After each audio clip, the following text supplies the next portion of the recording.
Hello, everybody. Hello, my friends. It's great to have you guys here. If you're either watching this live or if you're watching it later, we're going to have some fun today. That is for sure. Today, we didn't have court, so everybody must be feeling some kind of way, a little empty, a little lost.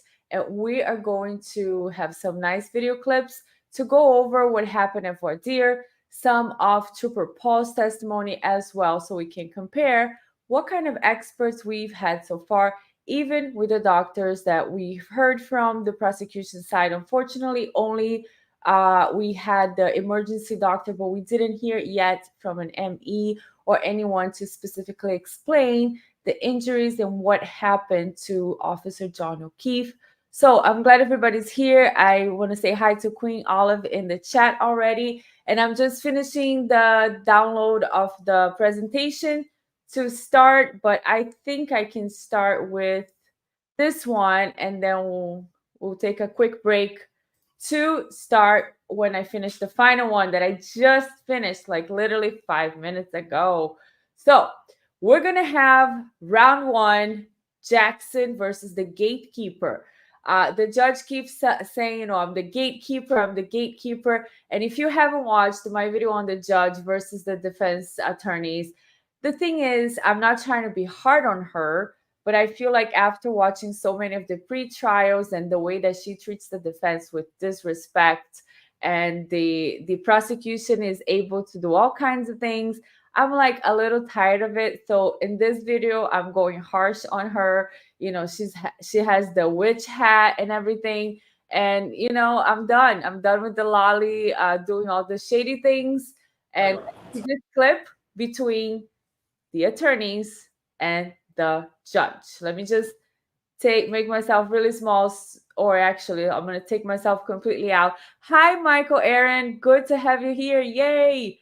Hello, everybody. So let's play this first video. Enjoy. I'd like to hear from Dr. Russell first. Are you both prepared to? No, I'm so sorry, I could not hear you. I would like to hear from Dr. Russell first. Is that her name? Dr. Russell, yes. The order would be I would propose based on scheduling Dr. Russell, Dr. Wolfe, Dr. Rentschler. Okay, then that's good because that's the order I prefer. So, all right.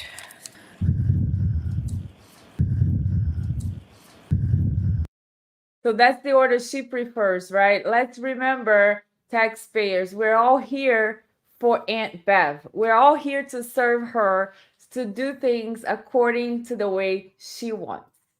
All right, let's bring her in, please. Your Honor, before we get started, can I get an understanding? You started to say it at sidebar the other day, and you said you wanted to put that off to get to the witnesses. But I need a Can I? No. What expectations are. My understanding of Voir Dier, which this seems to be unusual in terms of the timing of it. So the understanding of the Voir Dier is this is for the Commonwealth's motion to exclude this testimony.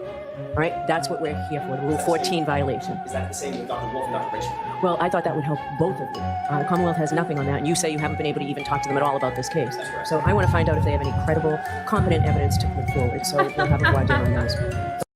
She's so condescending, guys. I'm sorry. I gotta take quick pauses here. Queen Olive, Bev was so rude to Dr. Russell. She was so rude. She's so condescending. She's like, you say you didn't speak to them, or I don't even know if they're qualified. Even after she hears their qualifications, she's still like, well, have you ever testified in Massachusetts before?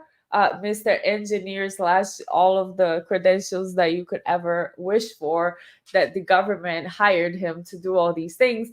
And it's just rude. It's rude, and I can't take it.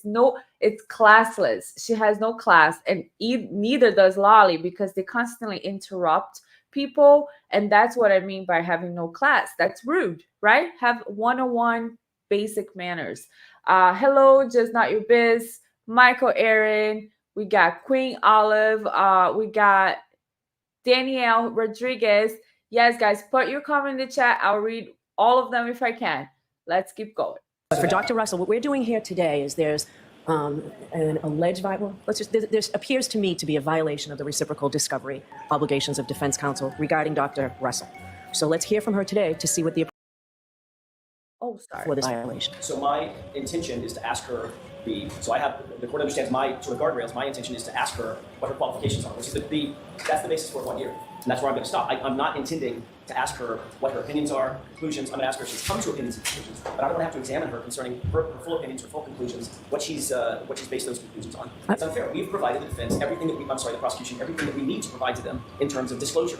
They've got the equivalent of a report. They've got a summary of what she's going to testify. When was that provided? My order was 1 week from the start of trial, right? Well, we didn't, Your Honor, in fairness, they didn't even finish their discovery 1 week before the start of trial. So it's a little unfair for us to be put on a stage. 1 week from the filing of the certificate of compliance. Well, I don't know when there's, I can't remember whether my co-counsel indicates it was the day before trial. Okay. So during the course of, the trial is a dynamic thing. During the course of the trial, I did not know who Dr. Marie Russell was at the time that they filed their certificate of compliance. We then attempted to, and did, give them the reciprocal discovery that we were obligated to do after they filed their certificate of compliance. When? Within 3 days of that. We had been giving them information prior to that, but at least within 3 days of that. We've continued, so the record's clear, we've continued to get additional discovery from the Commonwealth and notices of discovery throughout the trial. They have not finished. In fact, during the trial, they interviewed Jen McCabe, apparently, had a full interview with her. Lieutenant Tully took a report, dated the report, and then they held on to that report until after she testified. The interview, the report, and the completion of the report were all done before her testimony. Do you need to call her again? Your Honor, that's not my, and I think the court understands, that's not my point. My point is not I need to call Jennifer McCabe back. I've done the damage that needs to be done on Jennifer McCabe. So I'm going to pause here real quick. Look at the disparate treatment, right? Lolly brings the witnesses, and then he has a second interview with the witnesses, doesn't disclose some of the new information that is going to come up. And then when they come up in the trial, like the first, one of the first officers, Officer Saraf, I believe that's how you say his name. He came into the trial and he said, well, I heard Karen say I hit him. And that was the first time the defense ever heard that this was going to be testimony from him. He has never said that before in the grand jury, in any of his reports, anything. He has never said that. So he comes into the trial and then he says something so substantial and the defense is caught off guard. Like, okay, so what do you want us to do? Jennifer McCabe, same thing. So the response from the judge is, okay, fine. Do you want to call her again?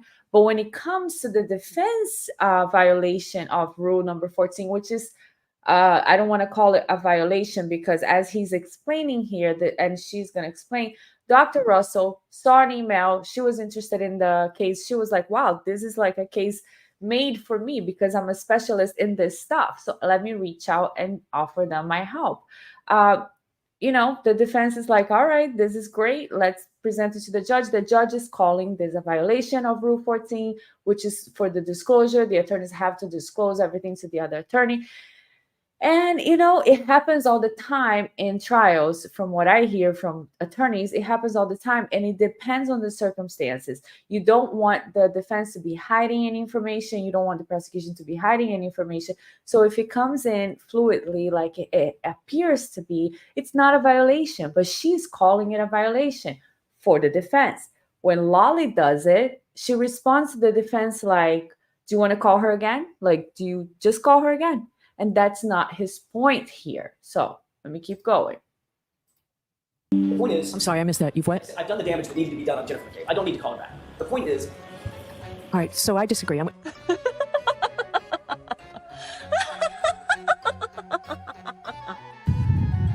By the way, that's not me. It's a witch laugh. It's not my laugh.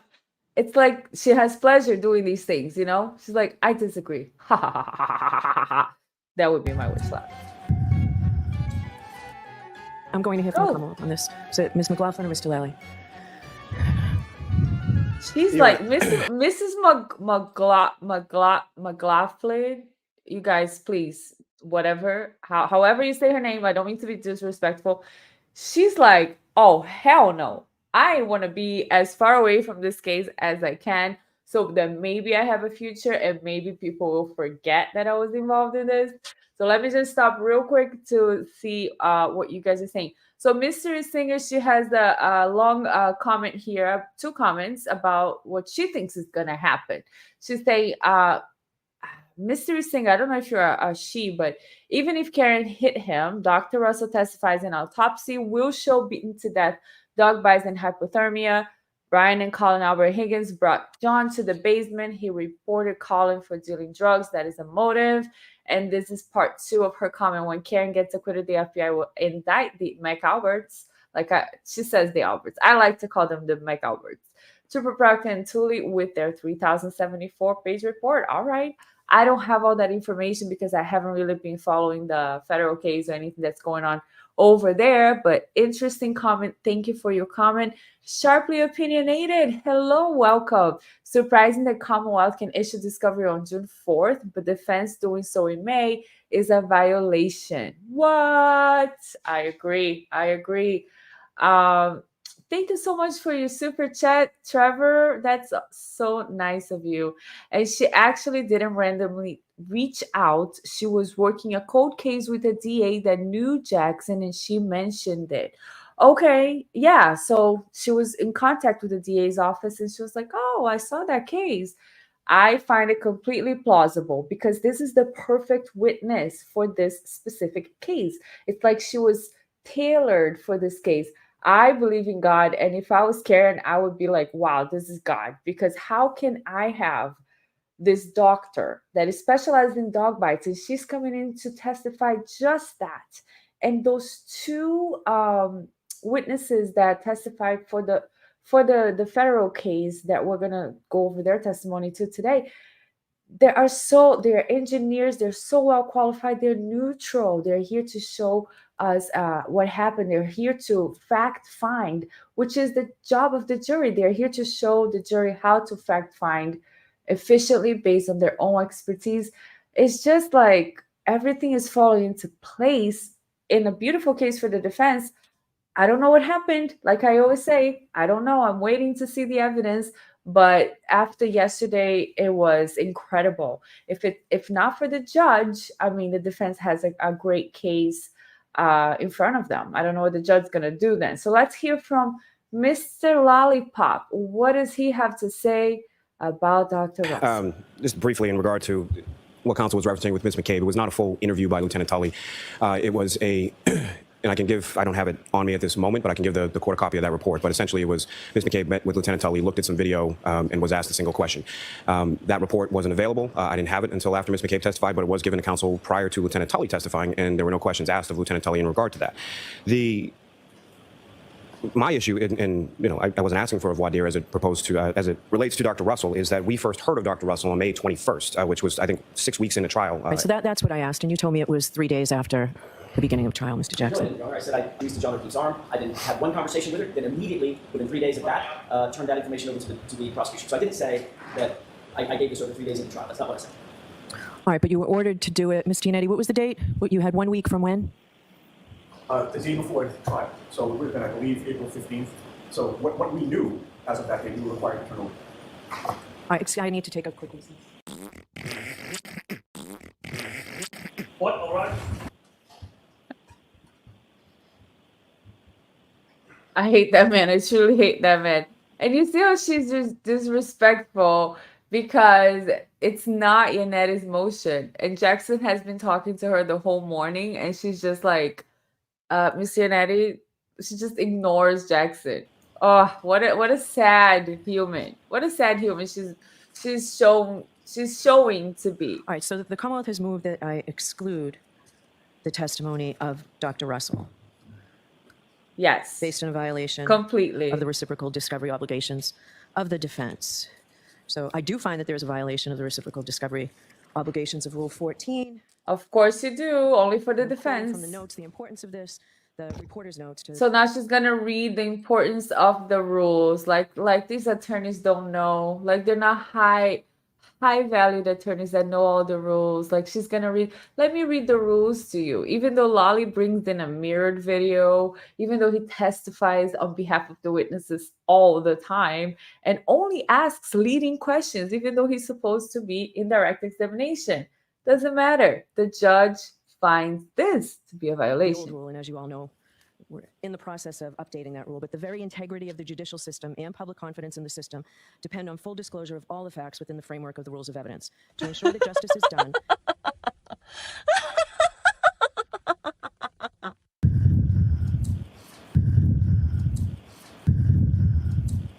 I think that was that. Okay, that was the first video. Okay, let me just read here.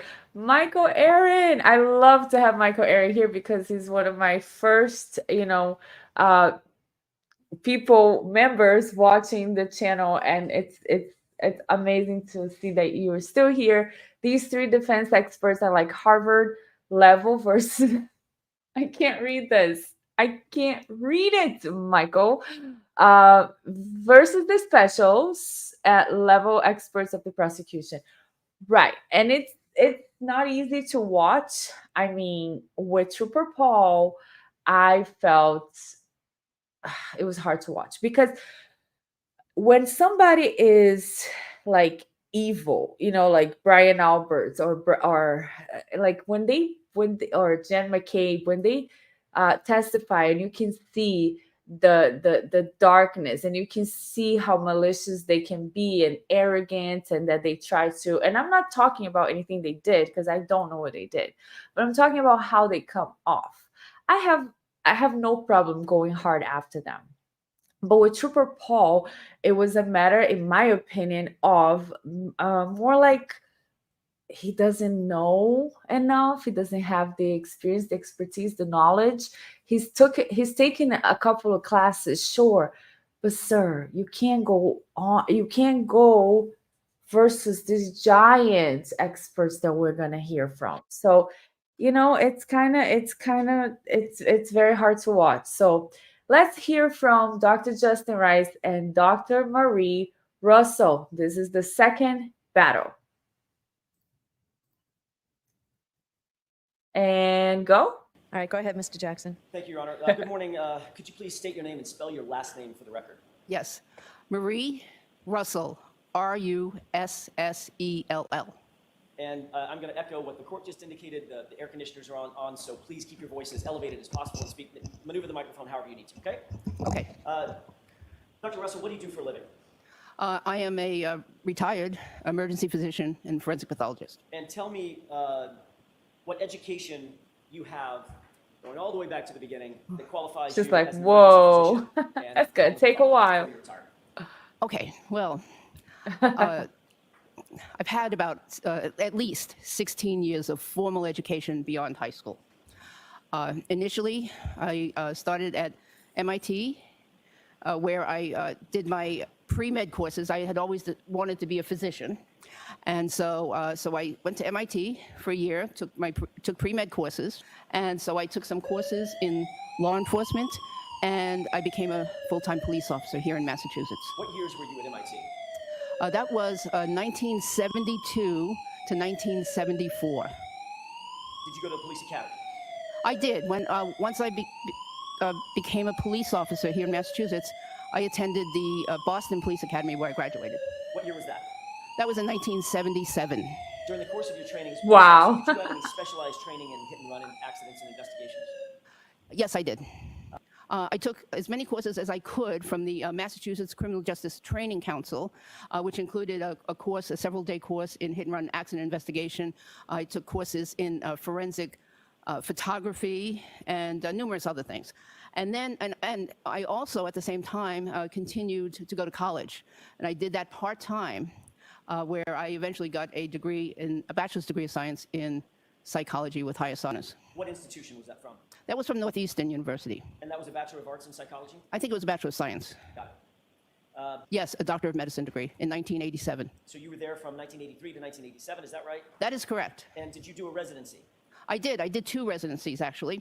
Most people do 1, but I did 2. Well, most people do 1, but my hey. first residency was a combined internship and residency for 4 years. And I did that in Los Angeles at Los Angeles County Medical Center, which is a very big trauma center and what I would consider the Bellevue of the West Coast. So, did any of those unusual cases, and we'll get more into this in just a second, but did any of those unusual cases include animal attacks? yes. Did you become a professor, an educator at any point?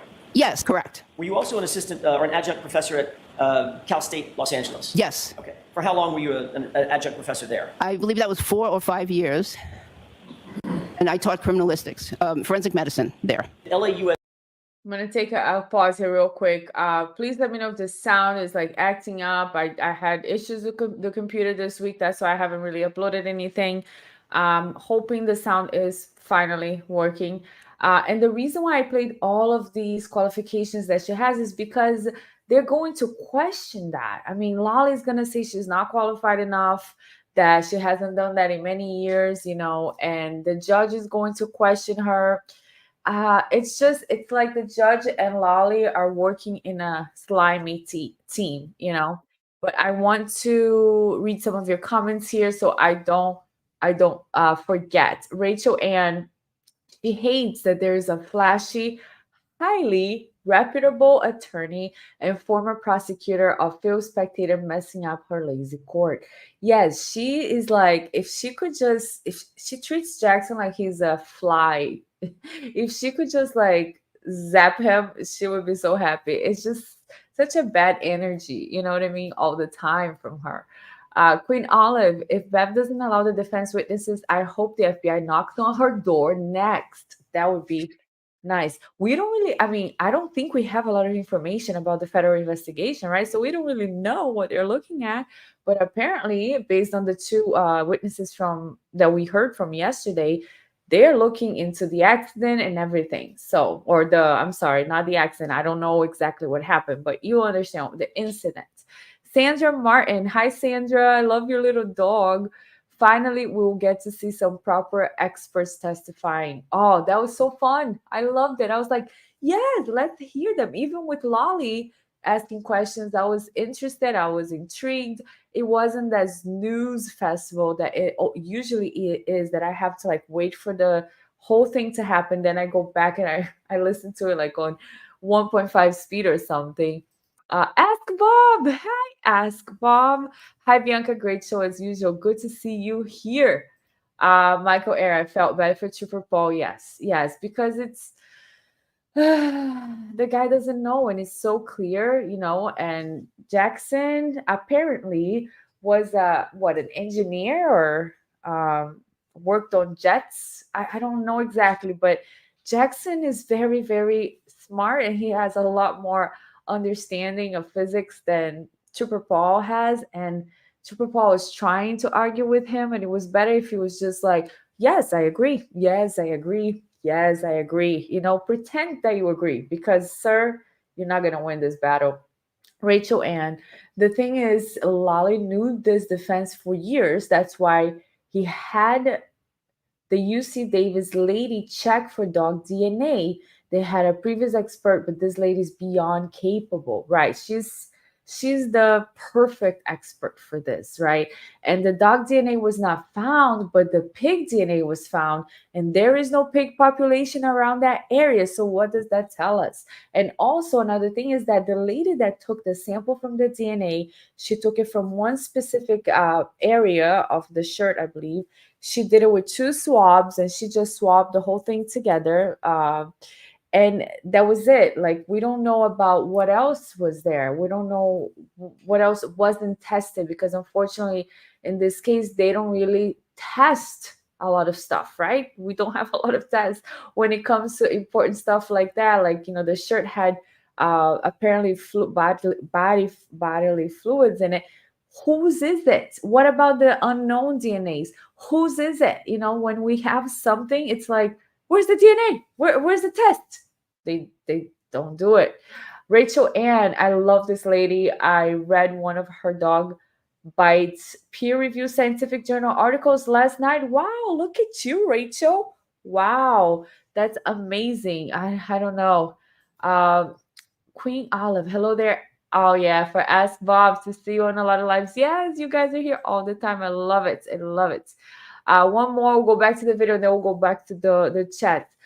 Rachel Ann, haven't been able to get a hold of the other, but the synopsis is astounding. Over 700 incidents with police dogs, German shepherds that examine injuries, treatment, prognosis, and compared different bites.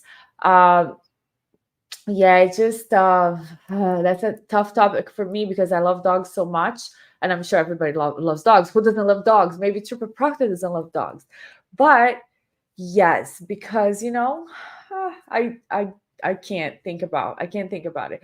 Let's get back to Dr. Russell. See, incorporate a quality improvement program Yes. within their institution. Yes. Did you become a director of that as well? Yes. So you were director of Center for Life Support Training and director of LAUSC Medical Center Quality Improvement. Is that right? The quality improvement was for the emergency department. Yes. And did you also become the director for Jail Medical Services? Yes. What is the... Correct. Did you also author or co-author an article entitled Law Enforcement Canine Dog Bites, Injuries, Complications, and Trends? Yes, I did. Was that in 1997? Sounds right. Was that also peer-reviewed? Yes. And that publication was also available for other physicians throughout California and throughout the country to refer to for the study of animal bites and dog bites, correct? Dog bites, yes. Dog bites. Concerning animal injuries, during the course of your professional experience, how many patients have you seen, diagnosed, and or treated with animal injuries, including dog bites and scratches, if you had to estimate? Many hundreds. Would you say it's over or under 1,000? I would say it's over 500. I don't know because we didn't keep really good records back in the earlier days. But it's safe to say you've seen hundreds and hundreds and hundreds of dog bites and scratches. Yes, in my 29 years at LA County Hospital, yes. And my dog bites I took care of and dog bites that the residents took care of, yes.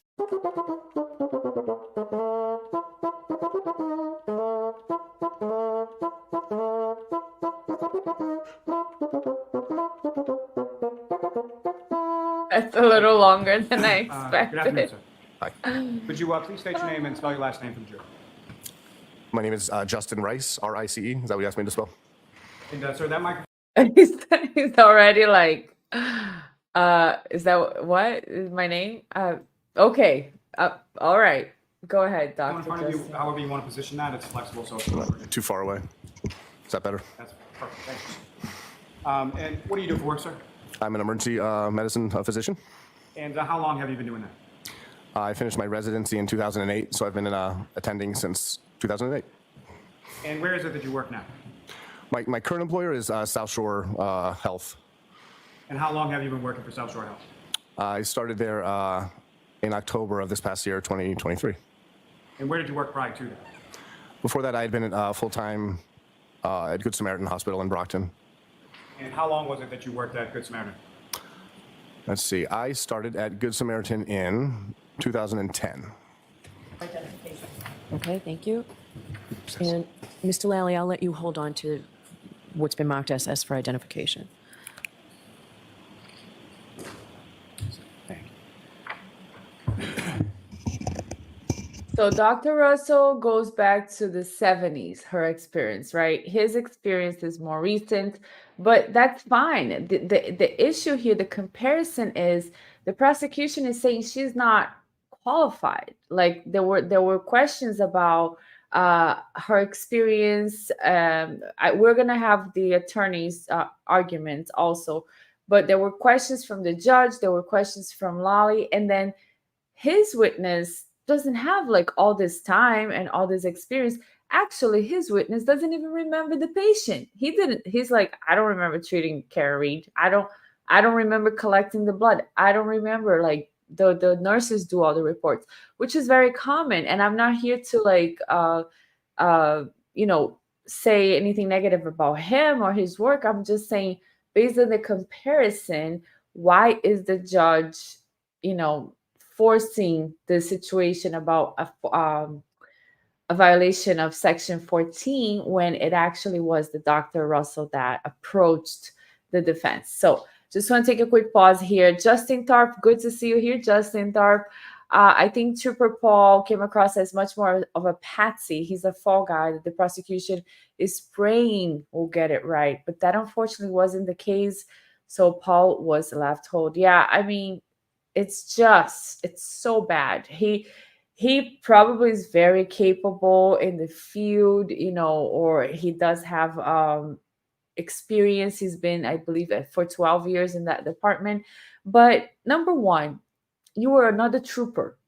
You are another trooper from the state police. After Trooper Proctor and Buchanan, I don't think people are really like open to hear what you guys have to say. That's at least for me. You know, I'm like, oh, this guy's another trooper. Number two, you've taken some classes, you know, certification. Sure, great, but look at who you're going up against. You know, and then you're going. Number three, like your testimony is okay. This is what happened. Now, give us a reconstruction of this. How could this happen?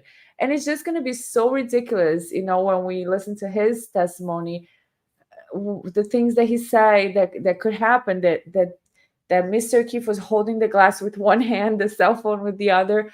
His arm broke the tail light. He spun around. That's how the phone got under his body, and he broke the glass. I know, but he says that, and nothing else is possible, and that's the biggest thing. We're all mad here. I was looking for you today all day on the comments because I was like, I need to let her know that we're going to do a live, and I don't know if I posted a comment on your account, but I'm so glad you made it. Yay, I made it. Good to see you again. This woman was great. Yeah, she's fantastic. Now, Rachel Ann, former police officer, MVA investigation training doctor, is in one of the busiest ERs that has a prison wing that sees tons of police dog bites. Fantastic. She was an Emmy coroner director, published articles on bites. Exactly, Rachel, and she's beyond qualified. Exactly.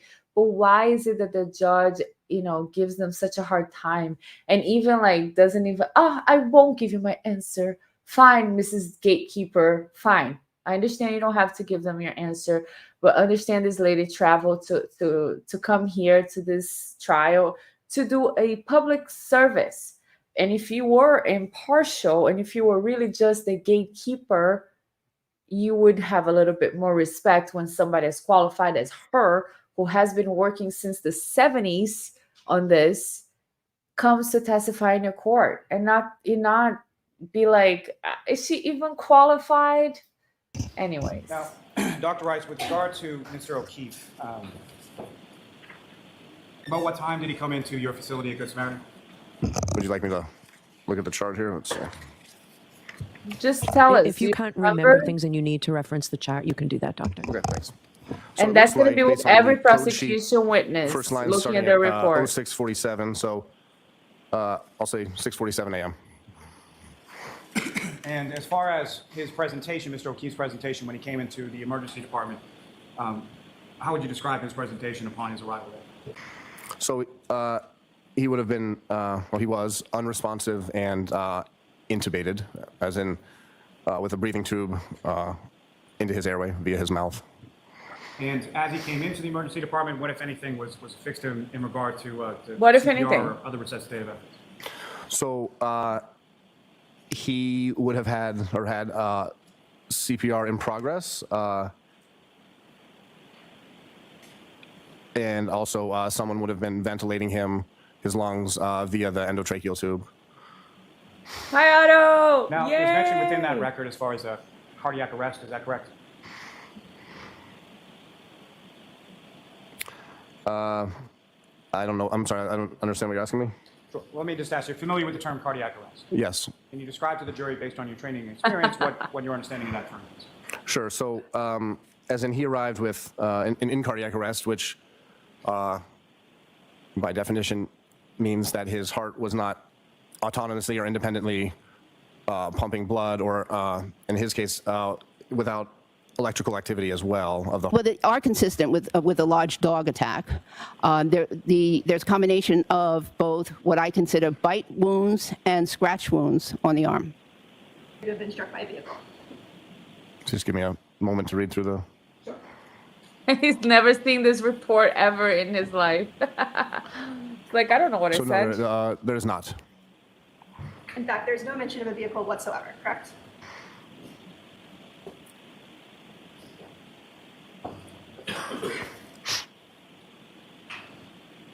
That's correct.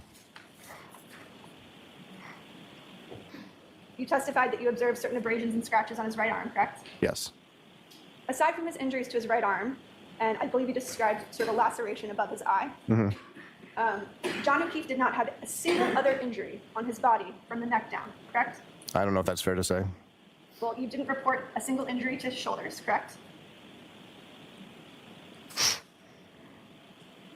Correct. You did not report a single injury to his chest, correct? Correct. You did not report a single injury to his torso, correct? Correct. You did not report a single injury to his back, correct? Correct. You also did not report a single injury to his ribs, correct? Correct. No injury to his hips, right? Correct. You observed no injury to his knees, correct? I reported no injury to his knees, correct? No injuries But it to wasn't his fair shins, to correct? say that there were no Correct. injuries below No his injuries to neck. his ankles, right? Correct. And no injuries to his feet. Correct. Correct. Okay. There were also some puncture wounds in that shirt. And on the So I'm sorry, puncture wounds in the shirt? Puncture holes in the shirt. Excuse me, Judge, you're not the attorney. Stop interrupting and going like this on the microphone. Just leave it. Leave the microphone at a respectable space, Judge. You don't have to go the whole time and touch it when you're getting angrily ready to ask a question. But let me take a break to hear what you guys are saying in the chat. I saw this comment from Maribel Gonzalez. Do you think Bev is going to allow her testimony? It's really a guesswork. I believe she is going to allow her testimony because I believe that she's highly motivated about perception on social media, and she does know what's going on with her name. So I believe she is going to allow, also because it would be an extreme disservice to the defendant, and we are supposed, right, in this country to be more inclined to the defendant when there's two options. The judge, even in the jury instructions, right, when there are two options and you have some type of doubt, you're supposed to be inclined in voting not guilty, even if you believe that, you know, that maybe she did it. You're supposed to be inclined towards the not guilty, the innocent until proven guilty, and the prosecution has a huge burden of proving to us beyond a reasonable doubt. So I believe that Aunt Bev, the judge, may allow her testimony, but she is going to put some restrictions on it. I believe she's only going to say, listen, this is what you can testify to, and that's it. I don't want to hear it. I don't want to hear it, Mr. Jackson. I don't want to hear it. So Rachel Ann, thank you for clarifying. Jackson is a former jet engineer, by the way. The prosecutor is like, why? Why is this my life right now? I got the feeling he felt insulted by the experts. Yes, and he's going to continue to have the little jabs throughout, you know, this day. He's going to be like, well, when Mr. Lally's expert comes back, Trooper Paul, and Yannetti is like ready to start laughing. It's just fantastic to watch. Ask Bob, by the way, your dog is so cute. I need to know if it's a boy or girl and the name and the age, please, just because I always need to know that. Bev seems prejudiced against her as older woman, but she has immense experience. Yeah, I don't understand the vibe, you know, towards these witnesses from yesterday, but that's Bev. That's Bev. Rachel Ann, I love dogs. Yes, I did see your profile picture. That's your dog. So cute. And I also need to know if it's a boy or girl, the age, and everything. We go to the dog park, Whisper and I, all the time, and we have a lot of doggy friends. I love dogs, as my profile picture shows. That's my boy. When he was little, worked with dogs for over 10 years. I cannot unsee the dog bite pattern. So in your opinion, Rachel Ann, that's what you see as well, right? Interesting. So it's not the pieces of the tail light that just went like this and then went like that and then went like this again. It's not? Okay. Kelly Kell, not Banana Cat. I don't trust his red nose.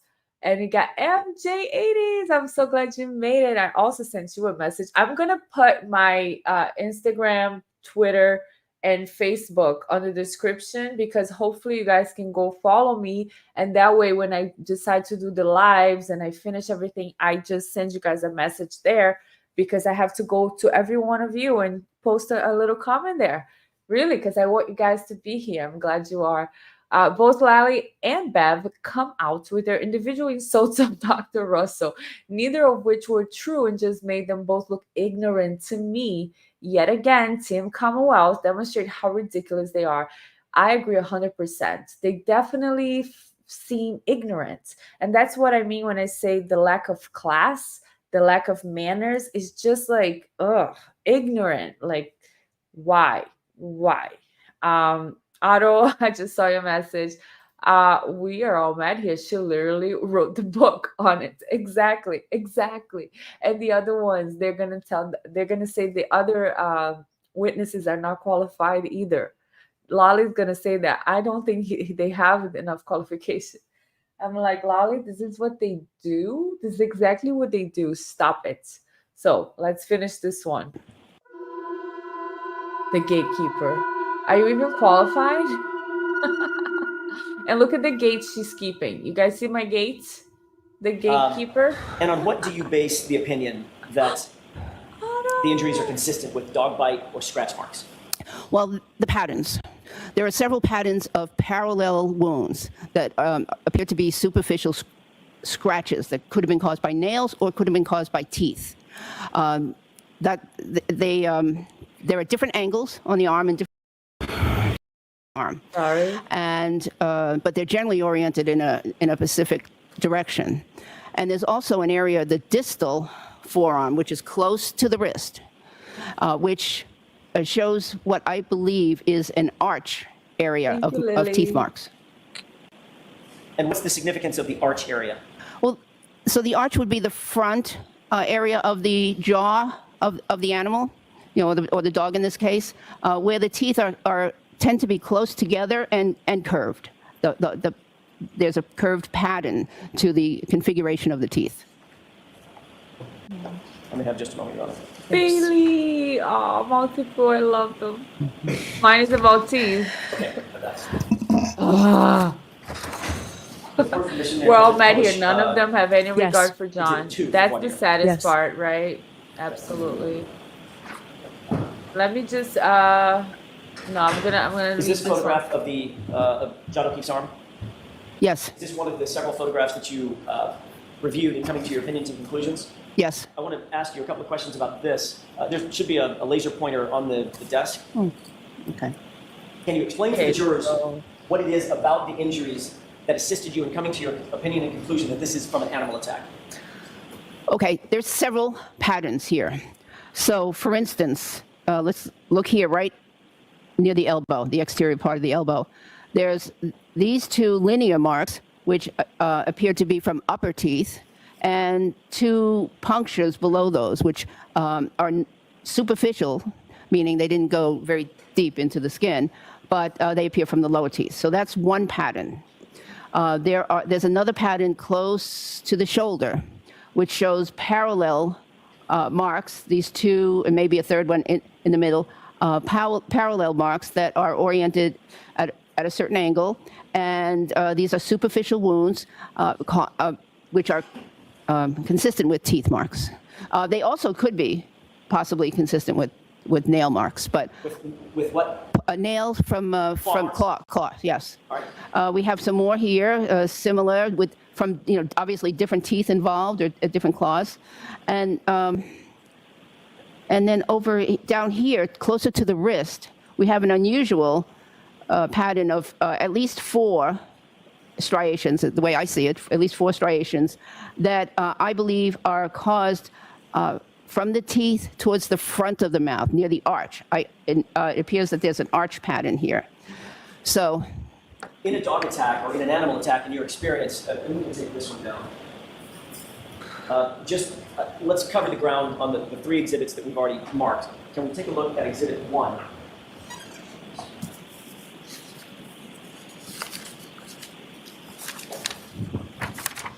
Is this just may I publish, Your Honor? Yes. I apologize. Is this just a close-up of the same injuries? yes, And do these appear to be consistent with what you just testified to in terms of either teeth or claw marks, especially as it relates to the area closest to the elbow? yes, All right. And then looking at Exhibit 3. May I publish? Yes. Is this a close-up view of the area closer to the wrist that indicated those parallel, you used the word striations. Yes. All right, and these appear to be taken, attendant to the autopsy, as opposed to the other photograph, exhibit 2, that was taken in the hospital. Is that right? That is correct. All right. And would the time difference account for the slight change in the nature of the wound? It could. Photograph of the wound, I guess? It could, or a different technique, yes. Okay, let me take these down. Did you take into consideration the lack, in coming to your opinion and conclusion, the lack of other injuries, for instance, fractures, broken bones, or deep bruising, soft tissue injuries? Oh, yes. The injuries that you testified to today were that he had sort of a laceration above his eyelid, correct? The injuries that I testified to today, correct, yes. And the scratches on his right arm. On the right forearm, yes. No further questions. Okay, Mr. Lally? Just Dr. real Rice, with quick. reference to Briefly, Your Honor. fractures or broken bones, can you explain sort of why that may not have been noted, or why that wasn't included within the chart? Sure, yeah, I'd like to. So with a patient like Mr. O'Keefe who came in, the focus of myself and the team of physician assistant, nurse practitioner, and nurses, whoever was helping in a case like this, the focus is in core resuscitative medicine, of securing an airway, making sure he has a breathing tube in, making sure that the CPR is being applied the right pressure to the right place, making sure that the core resuscitative elements of medicine are happening, unless, as in the mind can only focus on so much. So I think in cases like this, because the attention is on resuscitation of someone's heartbeat, their life, there's less focus on injuries or observations that don't coincide with the resuscitation effort, or not pertinent to that resuscitative effort. If that if that answers your question. So in that vein, it's not like you're doing X-rays or full skeletal surgery. So Lolly is going to add to the response of the witness's response, because Lolly is unable to just be an attorney. He has to add commentary and testimony into other people's Or testimony. something like that. Slimy Lolly. Okay, wait. This is what I did. Slimy Lolly. What, if anything, no food scans, x-rays, and then the gatekeeper is here saying, great question, Lolly, as usual. That's not me, guys. It's Lolly. Excuse me. How did that play into your opinion? Well, so of course I considered, what else could have caused these wounds, before coming to my conclusion, and so I wanted to rule out other things, and there were no significant major bodily injuries outside the head. There was nothing. There were no fractures of the long bones, the chest, the pelvis, the arms. So yeah. So having seen hundreds and hundreds of car accident victims and people hit by cars, I ruled that out very quickly. Okay. And in terms of the injuries that you did see, especially as they're attendant to the arm, based on everything that we've discussed today, is it your opinion, based on a reasonable degree of scientific certainty, that those injuries are consistent with an animal attack as opposed to a motor vehicular pedestrian incident? Yes. Thank you. The book of no evidence. I think that's the end. Okay. So I'm going to read some of your comments. Sorry, guys, for the fart noises. I just think they're so funny. And when I'm making these, I thought it was going to be like a shorter, like Lolly said something and then he leaves farting, Anyways, I'm 5 years old.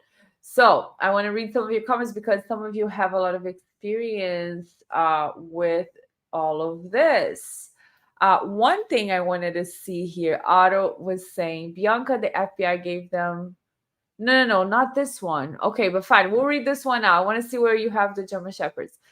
Bianca, the FBI gave them those other two experts. Correct. The FBI was in courtroom yesterday. Really? They were there? The FBI. She was so rude to that lovely lady that has always helped people. She will limit her expertise to saying it could. Oh, okay. That would be, yeah, because the judge was like, she didn't say that that was her medical opinion to the certain degree of medical certainty or whatever the phrase is that they have to say at the end. But the judge hasn't asked that of anyone. We've been here forever. We've been in this trial forever. And the judge has not asked any of the experts to say that, to which degree of medical certainty or to which degree of whatever certainty that you say this. But now she is picking on this witness because it's the defense, and I'm sticking to this. I'm sticking to it. I believe that's what is happening. So now I'm gonna have to go from the most recent comments because I am lost on the comments. So Sassy Pants, there was just a crash outside my house. No way. I'm so sorry to hear that. It felt like I was living back in Cali with aftershock earthquakes. Exactly. You hear these things. And that's another thing. I'm gonna premiere a video maybe later tomorrow, which is the one it's like a summary of certain days, and it's gonna show us everybody that was there at the time that supposedly Karen Read hit Mr. John O'Keefe. And with that noise, and even with the, with everything that we're being told by Trooper Paul, that there was a glass here, that there was a cell phone here, that he rotated, that he fell, that her car continued to reverse in I don't know how many miles. Nobody heard anything. Nobody saw anything. So that's very suspicious. Gitmo Holiday farts, a great relief of stress. I wouldn't know, but yes, absolutely. Jessica Souza.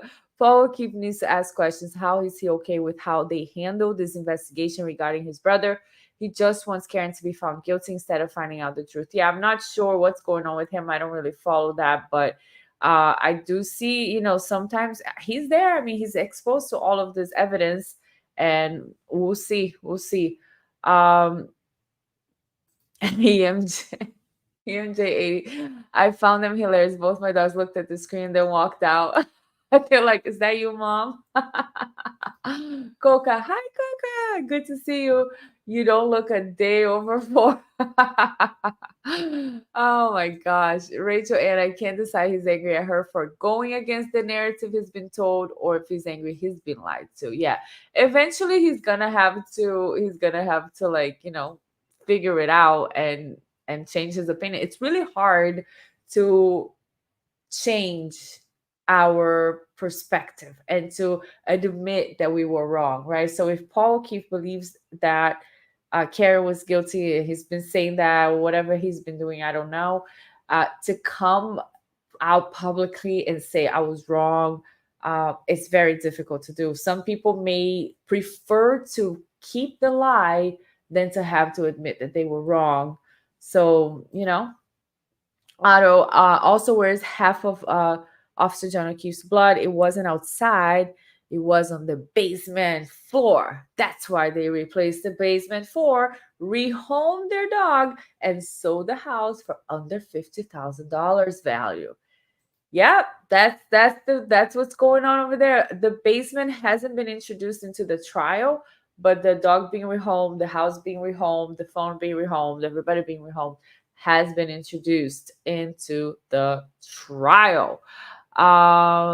Let me see what else here. If I missed, I know you guys have awesome comments. I had seen Otto talking about having the German Shepherds, but now I can't find it. It's okay. We're going to go with the next video, and then I'll find it eventually, and we'll come back here. So this is a little bit of Trooper Paul. I feel so bad for him. Versus Dr. Daniel Wolfe. Dr. Daniel Wolfe, I'm sorry, but your hands were always down, and I couldn't see if you have a ring.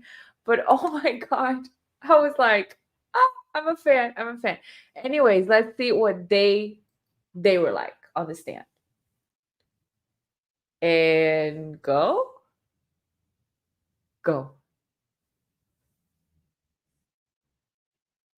Wait. Oh no, what happened? I think this is going to be the judge versus Jackson.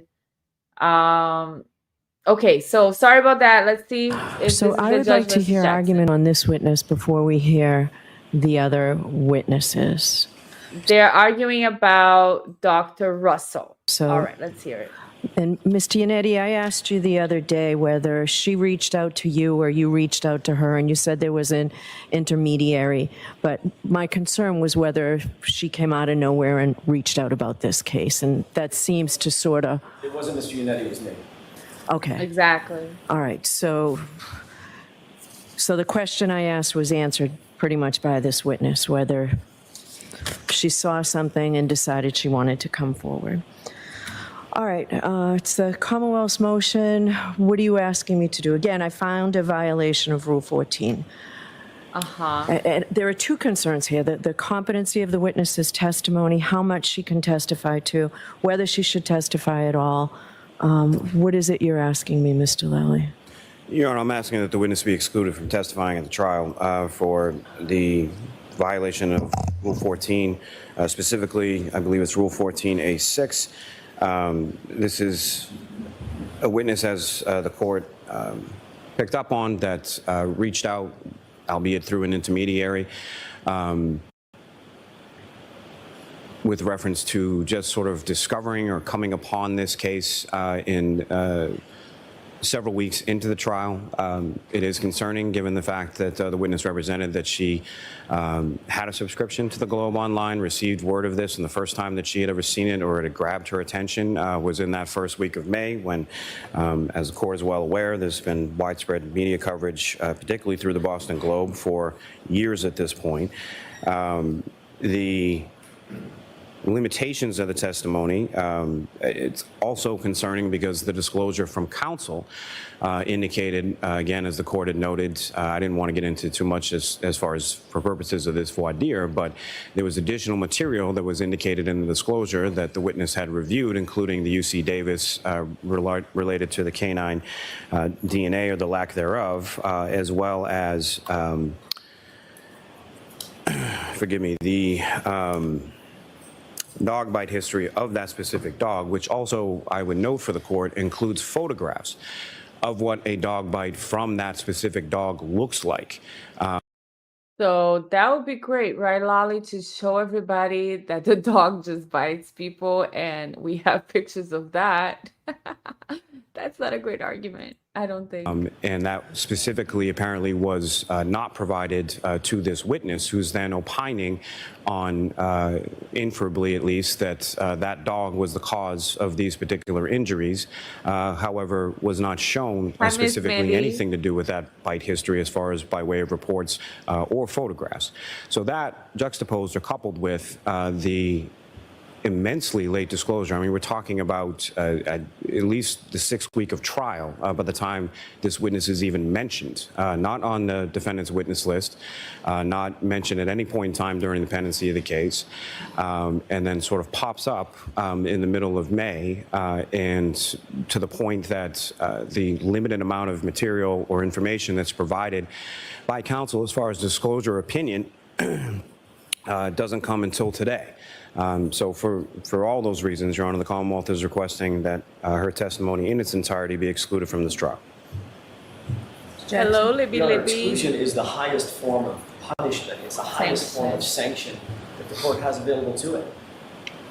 Just to put a fine point on it, it is a dire remedy. And I know the court has mentioned 2 or 3 times, I'm finding a violation of Rule 14. That sounds as if the court is suggesting or has inferred that we did something wrong. We didn't do anything wrong. As the court learned, I didn't reach out to her. She reached out and said, hey, look, I've got some experience with this. I asked you that the other day, though. I was Excuse told me. Why do you interrupt when people are speaking, Judge? I know you were a judge, but he's an attorney. The other guy is an engineer. You know, you don't just interrupt people when they're speaking. I mean, I do, but this is the reason for the show. But you don't do that, Judge. You don't do that. that you reached out to her through an intermediary. I wasn't told she reached out to you through an intermediary. I don't know that there's a difference. I mean, What I was trying to get at is this somebody who read about this case and said, you know, I want to be part of that. That's what I was trying to get at. I think it was pretty clear, Mr. Jackson. Go ahead, continue with your argument. Okay, I did not misrepresent anything to the court. I didn't say that. I take offense at the court's tone that yes, you did say that. You just said that. You said, Okay. I just heard the testimony, and it's not what I said the other day. I know a person in Los Angeles DA's office. I received a text message from that person on this controversy concerning the dog bites. I then reached out to her. So when you asked me who reached out to whom, I reached out to her through an intermediary, my friend in the DA's office back in Los Angeles County. I was Mrs. So maybe it wasn't clear what I was looking for. I think it was clear, but go ahead, continue with your argument on this. Your little point is, argument. Rule 14 requires a sanction if, in fact, the attorney has done something wrong. In other words, it connotes the idea that we're doing something by actively hiding evidence or holding back evidence or not providing evidence that you know you're going to use at some point in an effort to take a tactical advantage. And the sanction for that is exclusion. I've never met this woman. First time I laid eyes on her was during the process after she flew out here to engage this Voir Dier process. She indicated I could potentially provide some information about this controversy concerning dog bites. I then sent her materials. I talked to her. I sent her materials. I found her to be incredibly credible. I found her to be experienced. And I found her to be knowledgeable in this very specific area, which is rare. There's not that many people who have published, doctors who have published in the area of dog bites specifically. Exactly. So I thought it makes sense for me to reach out to her and talk to her, which is exactly what we did. And within a couple of days, literally, you can almost count it by the hours of me receiving her information, we then had a discussion amongst ourselves. Is this somebody that we want to then present on the defense side, on the defense case? And we turned the information over to Mr. Lally. Fault of ours, and I don't believe that the Commonwealth has made out a prejudice that they can't overcome. It's late. Obviously, Mr. Lally is a skilled lawyer. There's nothing to say that he can't or hasn't been able to. Don't laugh, Yannetti. Don't laugh, Yannetti. Don't laugh, Yannetti. Prepare for the cross-examination or for an examination in front of the jury. And I just don't think exclusion is appropriate. All right, so the second part of this argument, and I'll start with the Commonwealth first. So in your motion to exclude, you also raise Daubert-type concerns. So, Mr. Lally, is there portions, if I permit her to testify, are there portions focused specifically on... Look at that. Look at that, okay? When it comes to the defense, she says, you didn't object to it or you objected as sustained. Now, when it comes to her lollipop, she says, what is your rebuttal here? And focus on this that I want you to focus on. Say these words, Lolly. Please, lady, this is a joke. Her opinion where she says, I guess the defense expects her to be able to say she will testify that these injuries are inconsistent with having been struck by a vehicle, road rash, or scratches from broken glass or taillight material. The defense doesn't expect her to say anything because they haven't interviewed her, even though you don't believe the defense could be doing things on the up and up. Because maybe you don't do things on the up and up, right? Maybe. But if she's an ER doctor who's been in a hospital, a director of a hospital for years and years and years, don't you think she has experience with how car accident victims arrive to the hospital? And you're not going to let her say anything about that. Because yes, Trooper Paul makes so much sense when he says John O'Keefe was holding a glass with one hand, holding a cell phone, his body spun around, he fell, the cell phone went below, he threw the glass with the other hand, and he did a okay, I'm not going to be able to say that word. He just spun around in the air, and that's how he arrived to his final resting place. Yeah, sure. I think you have an uphill battle on that part, Mr. Jackson. But Commonwealth, what are you saying? If she testifies, what should she be able to testify to? And don't just say nothing. I want some input. No. If the court were permitted to test the doctor to testify, Your Honor, what I would submit would be permissible testimony from a legal standpoint. I have some factual questions in regard to that. But from a legal standpoint, I think the court could permit her to testify as to the injuries that she observed, her work and history in that area, observing prior injuries related to animal attacks and whatever consistency she believes that they have with that. I do not think it would be proper to allow this witness to testify or opine anything about the inconsistency with regard to pedestrian injuries. I don't think any proper foundation has been laid for there, whether it be through experiential knowledge in relation to that, or any sort of specialized training or knowledge, or anything to do with that. Anything from a forensic pathology or anatomical pathology perspective, I think should also be out of bounds and excluded with regard to this witness. She's certainly a very experienced emergency room physician. So anything in relation to Thank that, you. I think it's permissible. But as far as the experience when it comes to motor vehicle crashes or pedestrian crashes, of which the court is well aware, there are a litany of different types of interactions a pedestrian can have with a motor vehicle in a collision sequence, and simply saying, well, there was no injuries to the leg, so it couldn't have been a motor vehicle collision, is just plain wrong, and not backed up by science or anything else that this witness can testify to from the very limited experience she has in that realm. So if the witness were able or permitted by the court to testify, I would submit that her testimony should be relegated to simply what, if any, opinions, her experience, obviously, and then what, if any, opinions she draws with regard to the causation of the injuries on the right arm, as it pertains to consistency there. But I venture to guess that it's likely that those are probably also going to be, in her opinion, consistent with many other causes beyond that, if she's being reasonable. All right. If she's being reasonable, if the doctor's being reasonable, because how highly offensive is that? This lady is a professional, respectable professional who has been the director of many positions. She's had a life of the utmost professionalism and respect among her peers. She's still, everything that she participates in, she still participates in after she leaves.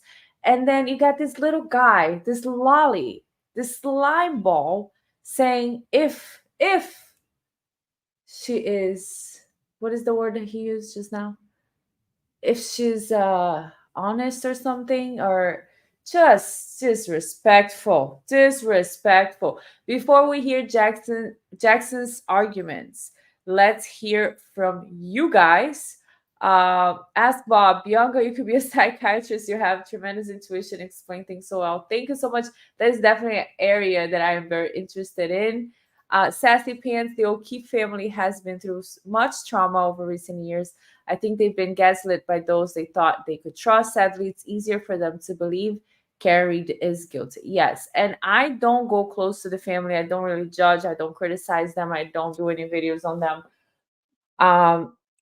Because it must be excruciating. Okay, I actually lost my mom through a pedestrian accident too. My mom was walking to work and she was hit by a truck. It was awful, very traumatizing. And when we had certain conversations about going to court and going through all this process, it was something that I could not bear. So I cannot put myself in their position of what they're going through, of having so much media, of having to sit there and endure this. Besides the trauma, it must be like an adrenaline thing that is keeping them going, because they haven't even been able to. Such a different process for everyone. And for me, it's taking years, right? I'm not going to say it took, because it's always there.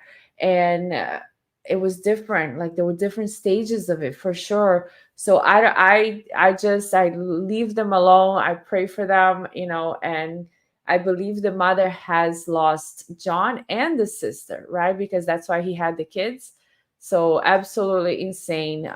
Tina, I appreciate your effort to market your live by replying on individual comments in various streams that I had to come support you. I sub to keep up the good work. Thank you so much, Tina. I appreciate that. Yeah, like when I finally get everything together and I'm like, okay, we can do a live today.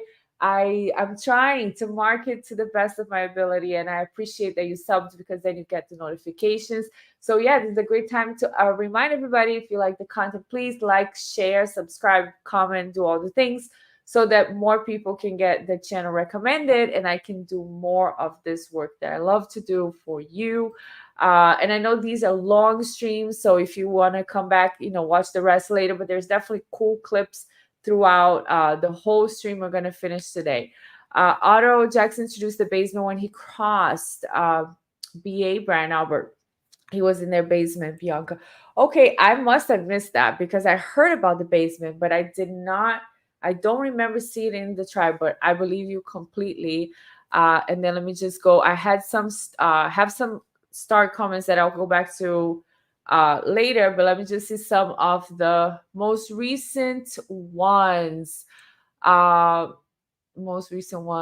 We got We're All Mad Here. Like I said, she really did write the book of bites and scratches with the names of techniques and all. Rachel Ann, Bev's excuse is, well, she struggled with saying reason, degree of medical certainty. Exactly. Even though that's question asked of experts and they answer yes or no. Exactly. Do you have that opinion with I struggle with that. To a reasonable degree of medical certainty, yes. And Jackson could have asked her that, but who would have thought that the judge would have a problem with that, right? Who would have thought? Lally has Napoleon complex. I don't know how he's doing it. He just keeps on going. Rachel, and they're also claiming she's fame hunting for Bev, right? Probably.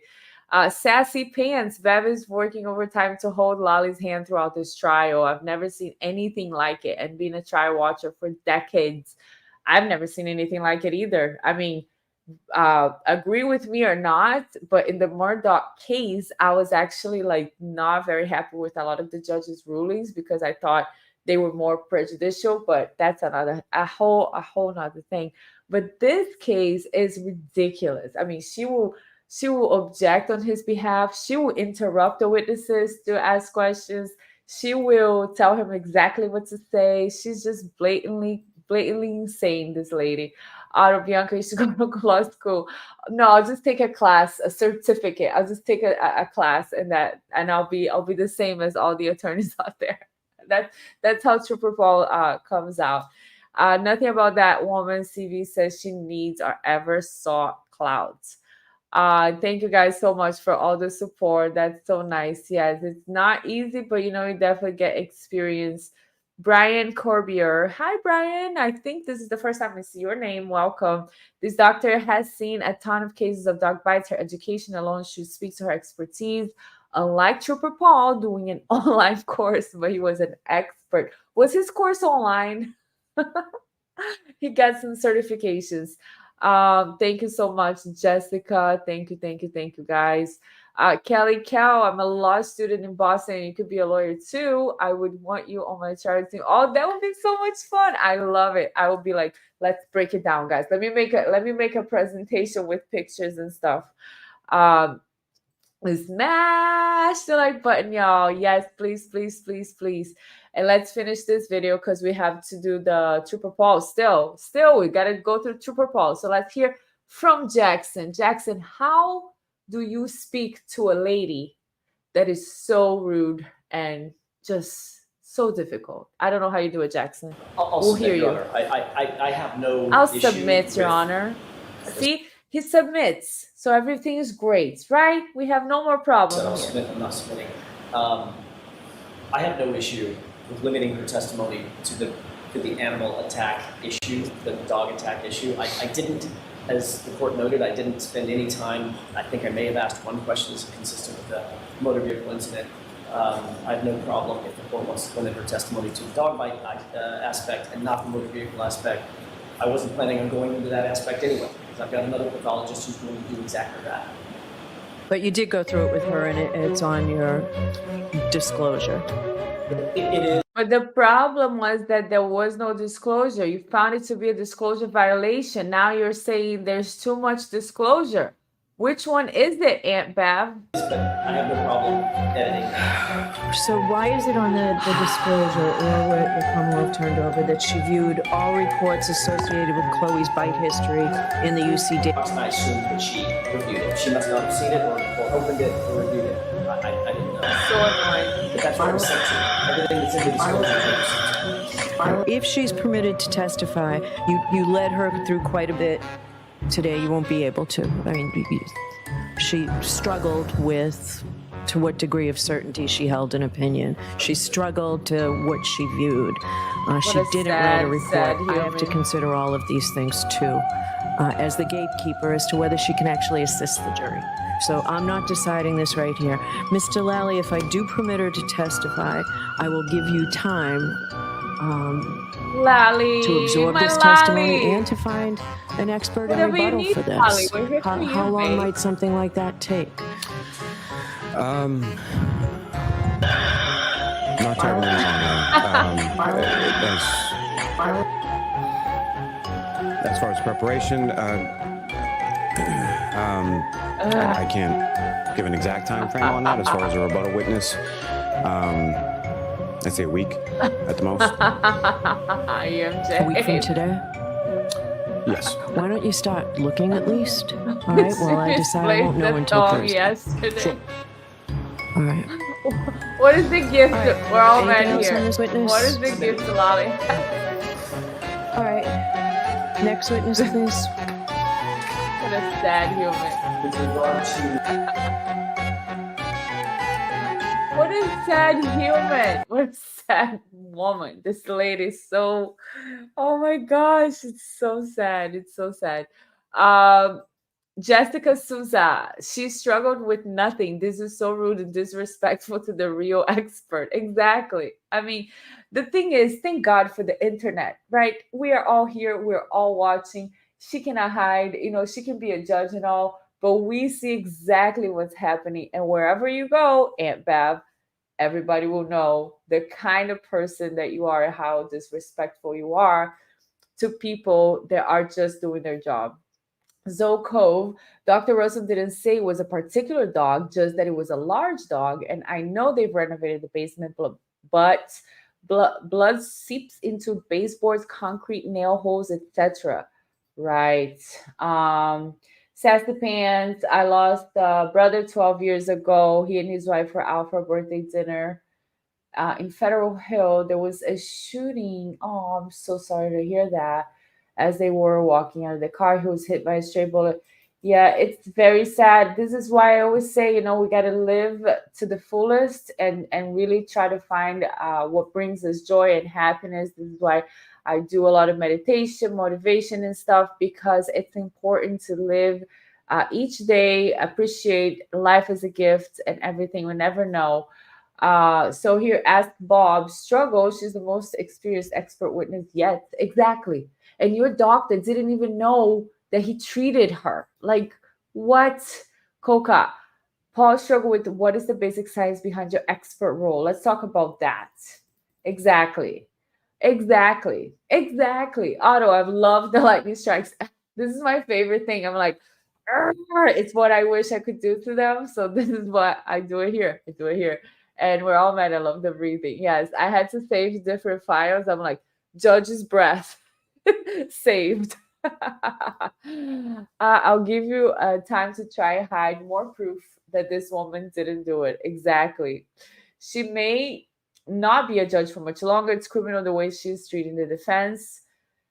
Yes. Why would he need more time? Lolly knew this before the trial. Definitely already had an expert to argue dog bites. Right. Well, Rachel, and you know, you're very knowledgeable, and I see all your comments here. You're very knowledgeable.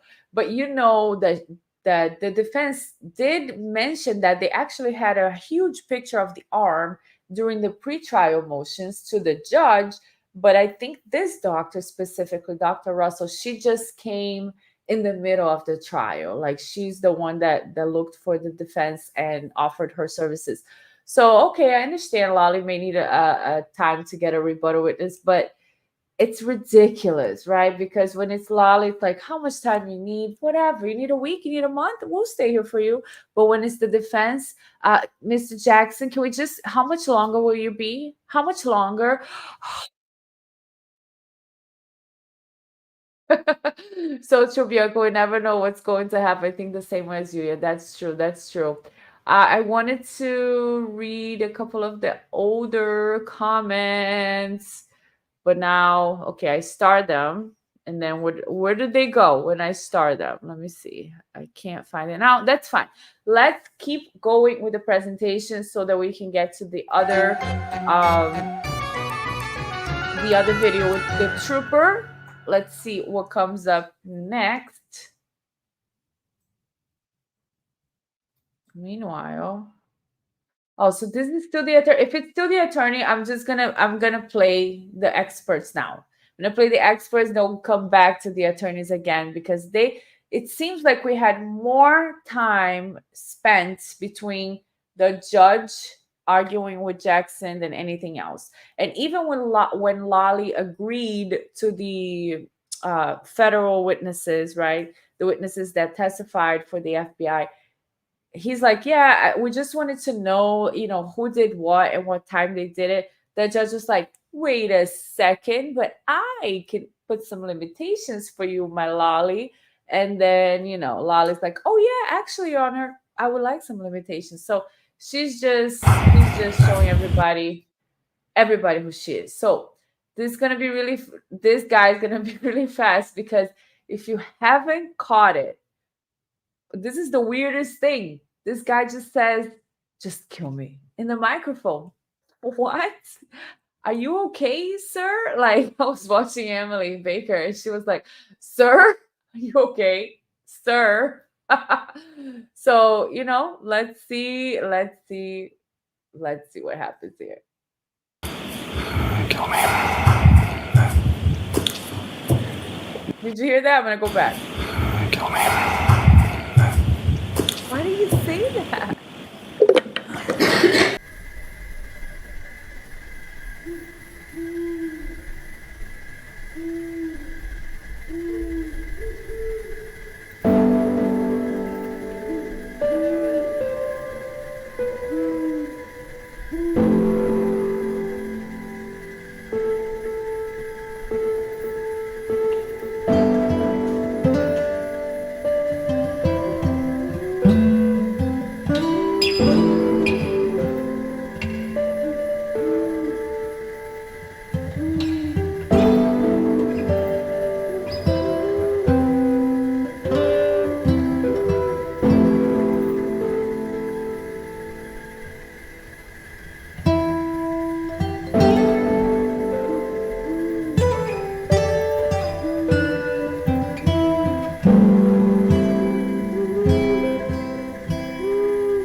Training and background qualifies you to perform the duties that you just described as Director of Accident Reconstruction at ARCA? In terms of my educational background, I received a Bachelor of Science in Engineering from James Madison University back in 2012, along with a minor in mathematics. Some of my coursework while at James Madison included courses in physics, statics, dynamics, kinematics, material science, and your typical engineering sciences. Subsequent to my undergraduate degree, I then went on to the University of Delaware to pursue my PhD in electrical and computer engineering with a concentration in electromagnetics and photonics. I don't think they're qualified to testify to. I don't think either of them is qualified to testify to that. That's more of an area of forensic pathology. What do you say to that, Mr. Jackson?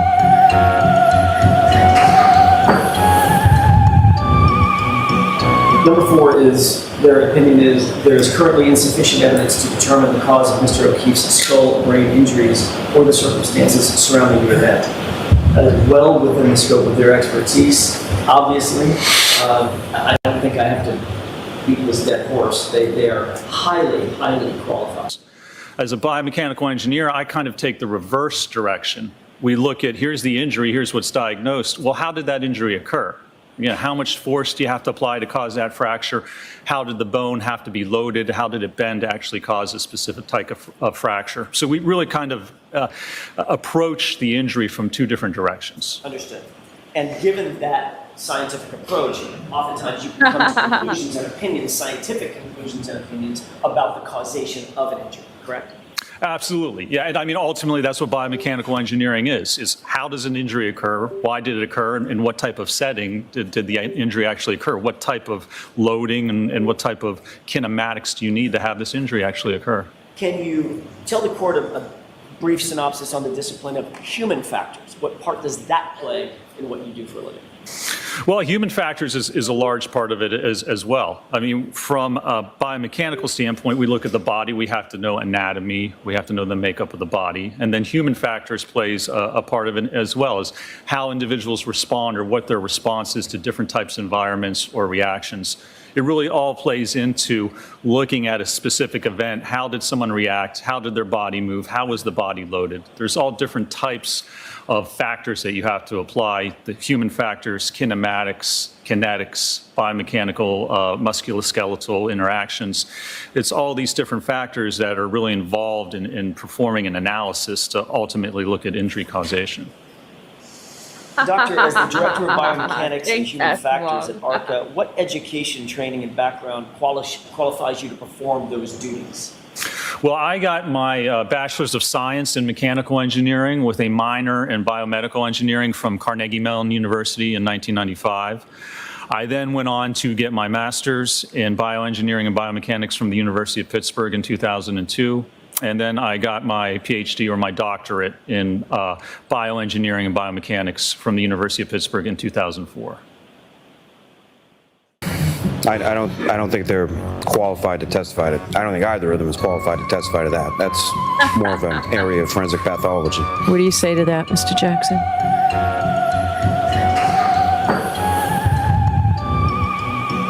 Number 4 is, their opinion is, there is currently insufficient evidence to determine the cause of Mr. O'Keefe's skull brain injuries or the circumstances surrounding the event. That is well within the scope of their expertise, obviously. I don't think I have to beat this dead horse. They are highly, highly qualified. Trying to reconstruct what happened, what the causal effects were of that accident, and what the results were, the resultant damage or injuries were. Absolutely. What about human factors? What does that discipline entail? What is human factors? Well, to give you an example of that, so I do a lot of nighttime visibility work where, for instance, let's say a pedestrian's coming out onto the roadway at night. Maybe it's not a lit roadway and you're relying on your vehicle headlights to illuminate that pedestrian. So it's determining when would a driver recognize that individual on the roadway based upon the headlights, if there is any artificial lighting, their clothing. And then we look at how do drivers respond based upon that scenario that they're presented with. So we know that response times are different depending on the hazard that's presented to them. So if it's a pedestrian coming to the roadway, it's a vehicle stopping in front of you. So that's the application of human factors. And that might include everything from passenger vehicles, commercial vehicles, bicycle issues, motorcycle issues, things of that nature. Yes, sir. Okay. Should I show my report for that, or should you want me to just kind of go off it? Aw. Yes. Sure, go ahead. Okay. Aw, Paul.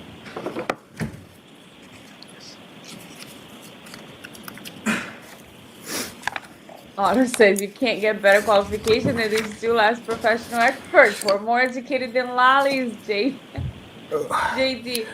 I'm convinced to pay someone to take the bar exam. He doesn't even know how to. What, if any, conclusions did you come to through the course of your investigation? What if any? What if any? What if any? Ah. So on Saturday, January 29th, 2022, at approximately 12:45. So you can look at your report, but you can't read your report. I So read my conclusions based on what they asked me to do. Okay. yeah. So I can't hear you. Sorry. Okay. So That's a great point. I think Tina had said it here in the when I play the comment. The courtroom, they cannot hear each other. Even the judge, between the judge and Jackson, they can't hear each other. I thought about sending them like those Madonna microphones because like you can get like a speaker. I have a speaker, a huge speaker for karaoke. You can just like plug a bunch of things in there and everybody can hear it. I don't understand what the issue is in 2024 that we've been in this trial forever and nobody has fixed this problem, that they can't hear each other. But that's a good thing, because a lot of times, you know, you don't want to, it's good for the prosecution that they don't hear their own witness is like, kill me. I don't want to hear, I don't want to read this text messages. It's so stupid. MJ, 80s. Watch Lally try to add in a new charge that doesn't involve a vehicle. I'm sure he's going to try now, knowing what the actual experts say. Exactly. Ask Bob. It could be game over with these three expert witness. Lally must know they could take this case down.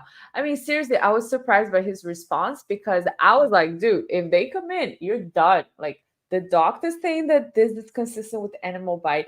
The two other experts are going to say it's not consistent with the car, and they're going to explain the injuries. They haven't really gone into their opinion in the Voir Dier, but the case is like, I'm so excited for the defense's case. Please just end it, Lolly. We can't take you anymore.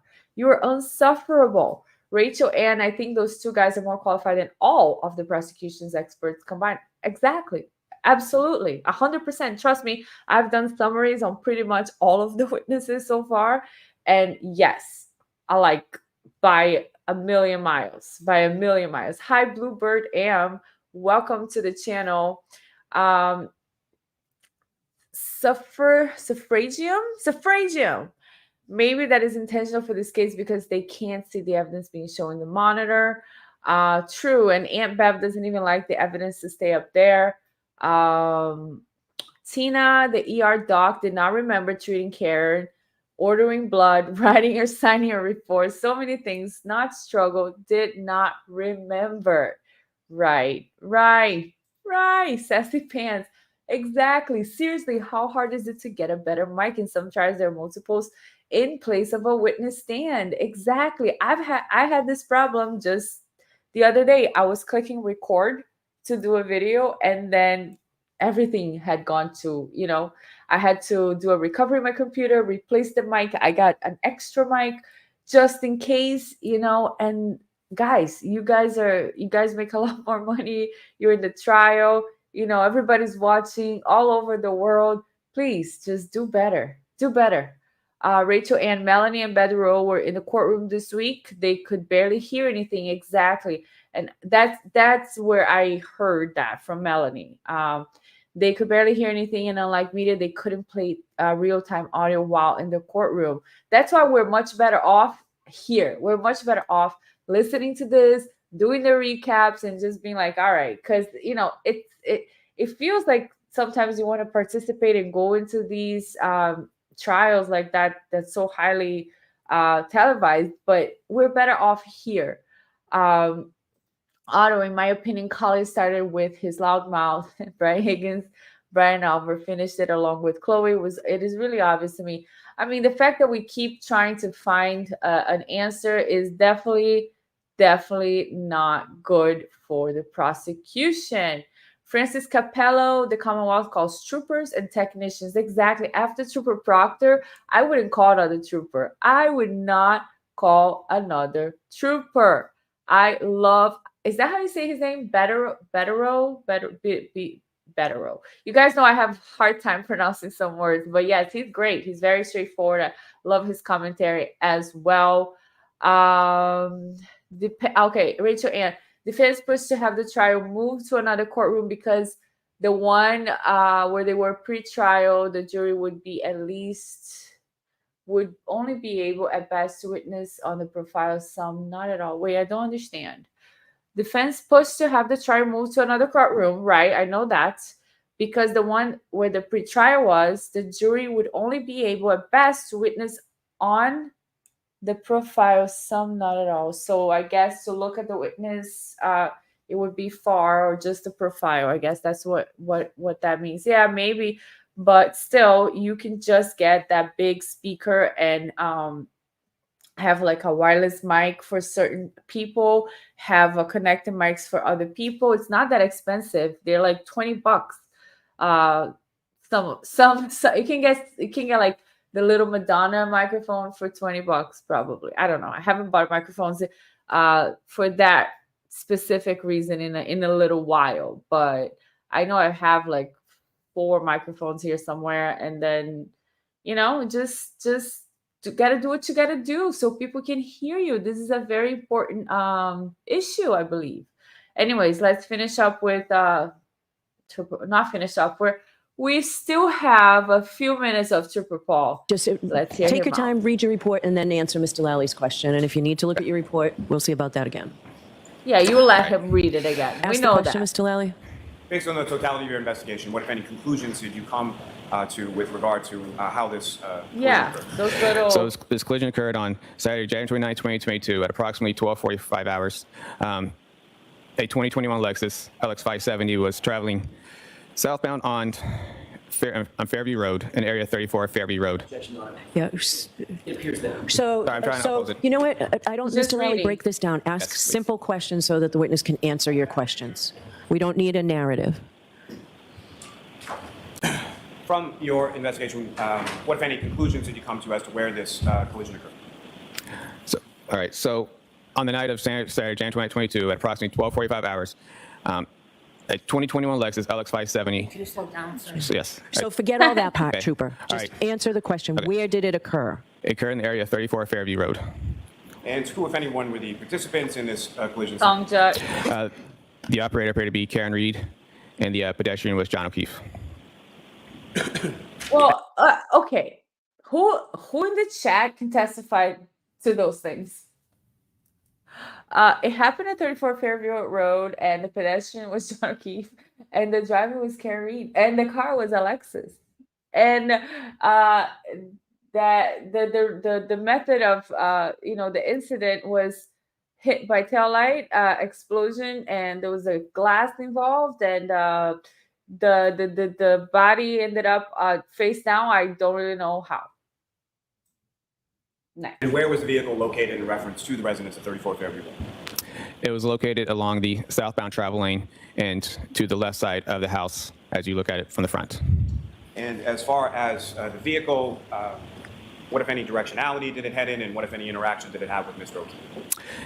So the vehicle was traveling in reverse along the southbound travel lane, traveling north. And how fast was the vehicle traveling, and over what distance? The vehicle traveled up to 24 miles per hour and approximately 62 feet. And at the time that the vehicle was Okay. traveling approximately 24 miles per hour over approximately 62 feet, what, if anything, occurred then? The right rear of the Lexus struck the pedestrian John O'Keefe. And post-collision, what, if anything, occurred with regard to Mr. O'Keefe? Mr. O'Keefe was projected forward and to the left along the front yard of 34 Fairview Road. And post-collision with Mr. O'Keefe, what, if anything, did the defendant's vehicle do? The Lexus continued traveling in reverse before they left the area. Now, as far as So, okay, so the Lexus hit his body and continued to travel in reverse? Is that what he said? Because then wouldn't it? So, and it hit the house or something? And nobody saw it? the vehicle itself, from your inspection, what, if any, role did any mechanical aspects of the vehicle play in this collision? There were no mechanical defects. As far as your analysis of the roadway and other factors related to that, what, if any, role did they play in this collision sequence? There were no roadway or environmental factors that contribute to this collision. Now, sir, with respect to your investigation, what, if any, opinions did you draw based on your training and experience in regard to this collision and how it occurred? May I look at my report real quick? Just make sure. Yes. Thank you. Aw. I don't know. He feels like a child. Like, may I look at my report, please? I don't know what I'm doing here. They just put me in the So seat. throughout my Judge. investigation, this appeared to be a single car collision involving a pedestrian. The vehicle was traveling at a higher acceleration when. Sorry. He has to look at everything. Wait, and you're saying that the other guys they're not experienced enough. They don't have the expertise. I'm so confusion. The vehicle accelerated at a high rate of speed before she struck the pedestrian John O'Keefe on the roadway and subsequently left him at the scene. And with respect to the backup safety system that you observed in this vehicle and made use of in the course of your visibility analysis, what, if any, role is it your opinion that played in how this occurred? Sharp opinion. Sharply opinionated. Bianca, do yourself a do not try to figure out any of the true or false explanations. Drive yourself nuts.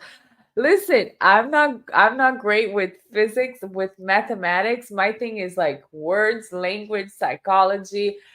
I did well maybe in like geometry, but I'm not good with those subjects. So I'm trying really hard to pay attention and see if I can understand. Sharply opinionated is saying, don't do that. It's you're not gonna understand. Based on the visibility analysis. So, Aw, Thank you, sir. I have no further questions. Okay, cross-examination? Thank you, Your Honor. thank God. Here comes Jackson.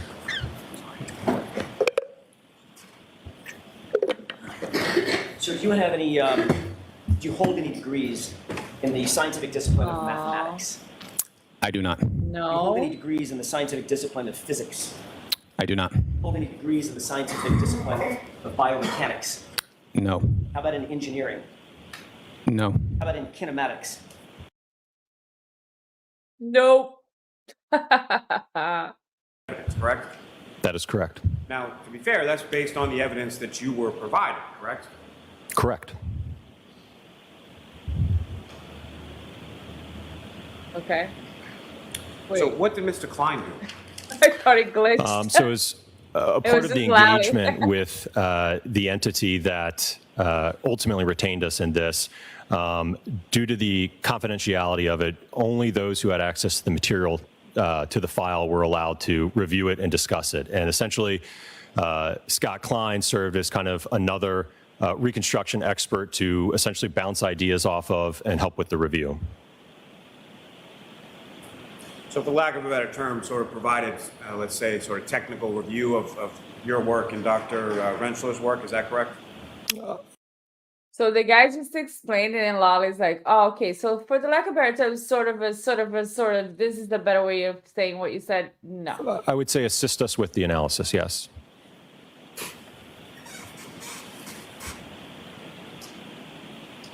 We glitched.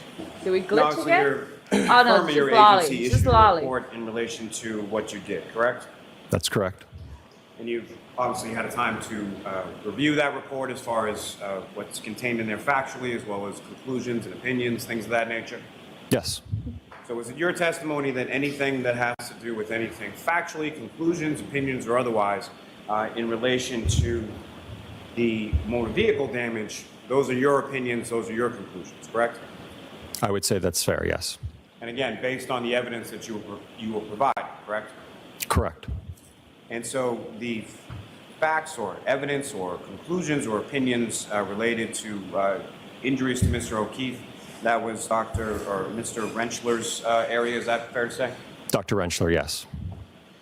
Doctor. And again, that was based on Doctor, the please. Lolly keeps calling them Mister, and he's like, "It's Doctor. Doctor will be just fine." Do I call you Mister or Doctor? Doctor will be just fine. Slime ball. Sharply opinionated said the saddest part of that whole cross with Trooper Paul is that he said he traced the other troopers. I can't believe that. I can't believe that. Maybe he's maybe he's good on the field, but he definitely is not good for testimony, and he doesn't really know how to explain what he's doing. He doesn't have enough experience, so definitely he should not have been called to be a witness on this case. BB Collins, hello, BB, good to see you. Interesting that he could not recover any of the data that would exonerate Karen, but twisted what he did have to try to make it fit the narrative, and it did not work. Exactly. He was like, this is how I'm going to say that the cup ended here, the phone ended here, this is whatever. Otto, yes, Rachel, I'm a night owl. Have watched him once and be watching him more. Are you guys talking about Ronco, Natalie Lawyer Chick? Yeah, I watched Natalie Lawyer Chick the other day. Very, very interesting. She is doing a trial, she's actually working on an actual trial, so she's not going to be able to be streaming all the time. All the creators that you guys mentioned here are awesome. I do watch most of them when I have time. I definitely watch a lot of Emily D. Baker because that's who I watched the trial with when I'm walking during the day and going to the gym and doing things and working. But then I like the lawyer, Peter, he's awesome. I watch his recaps too. He explains things very, very nicely. So, but everybody that you guys have mentioned here are awesome. Jessica Sousa is saying, "Oh, you mean you didn't text all your friends this confidential information, like the troopers did?" Right, because that's not. Look at the levels, right? You got the troopers here. You got Trooper Proctor, and then you got Dr. Daniel Wolfe in heaven. just a crazy difference. Rachel Ann, I thought Trooper Paul looked like he was going to puke. He kept thinking lower and lower and shaking like a leaf in a hurricane. And I know. I didn't enjoy that. I don't enjoy that kind of thing because he didn't seem to be a mean guy, Like I said, when it's Brian Higgins or Brian Albert on the stand, I'm like, go for the throats. But this guy, I was just like, this is very uncomfortable. Francis Capello, when people like Proctor are in charge of anything, we have a problem. Exactly. Today I was going through old comments to say that I was going to do this live, and I saw somebody talk about the text messages. Whose text messages was before Proctor? Oh, Higgins. They were talking about Higgins' text messages. They were like, "Oh my God, these text messages were horrible." And I wrote, Proctor said, "Hold my beer," because at that point we did not have any idea what was coming. Okay. Sharply opinionated. When asked how phone landed on the Jones under his body, his response was, "It just did." Yeah, we have a clip of that because I thought that was just fantastic. Emily's reactions are hilarious. Yeah, it's just Emily, and she curses, which is, I find it very enjoyable. I don't really curse that much, but with her, sometimes I do, and it's very interesting. Tina, witnesses body language. That is what was important for the defense, the smaller room. Yep.